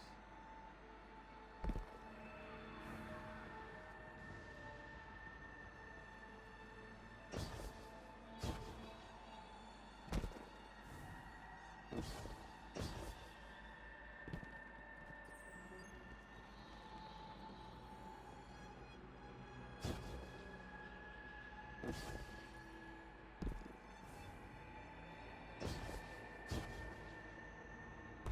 is Grimes' theory.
Well, my dear friends, I think we are coming to the end of our broadcast for today. I think what I'll do is I'll ask Akapupa to give us some advice on what we need to be doing and a bit of time as well. Anyway, we were looking at the new season of the Lost in Destiny 2, which was introduced yesterday by Bungie's team, and also we were looking at the showcase event that was given to us by the same yesterday evening, telling us all about niceties that are to follow in months and years ahead. The Witch Queen is the first big new chapter that will come our way, and then we have other two that will be indeed aligning with the new saga of Destiny. The next chapters will be telling us the tale of the battle between the darkness and the light, and then the rest will be taking a new direction. So, thank you for watching, and thank you for being here with us today. Thank you for enjoying our community and our novelties and niceties that are given to us by the developer Bungie. And with a great deal of excitement, we are looking forward to all the activities which will be present here on my channel and in our community in the months to follow. Today also we had for the first time a proper full cross-platform stream of Destiny. So it's for the first time ever since the game was launched in 2013, and it worked perfectly. So everything that needs to be done in order to get our friends back in, and as you know, lots of our friends are on PCs and PlayStations, so I think Captain Jack and Jerry and Sorry and all our friends from around the world will be able to join us at any time should they wish to participate in a live online discussion here on the channel. So thank you for watching, thank you for supporting the channel and our Destiny based community, and I'll see you all tomorrow.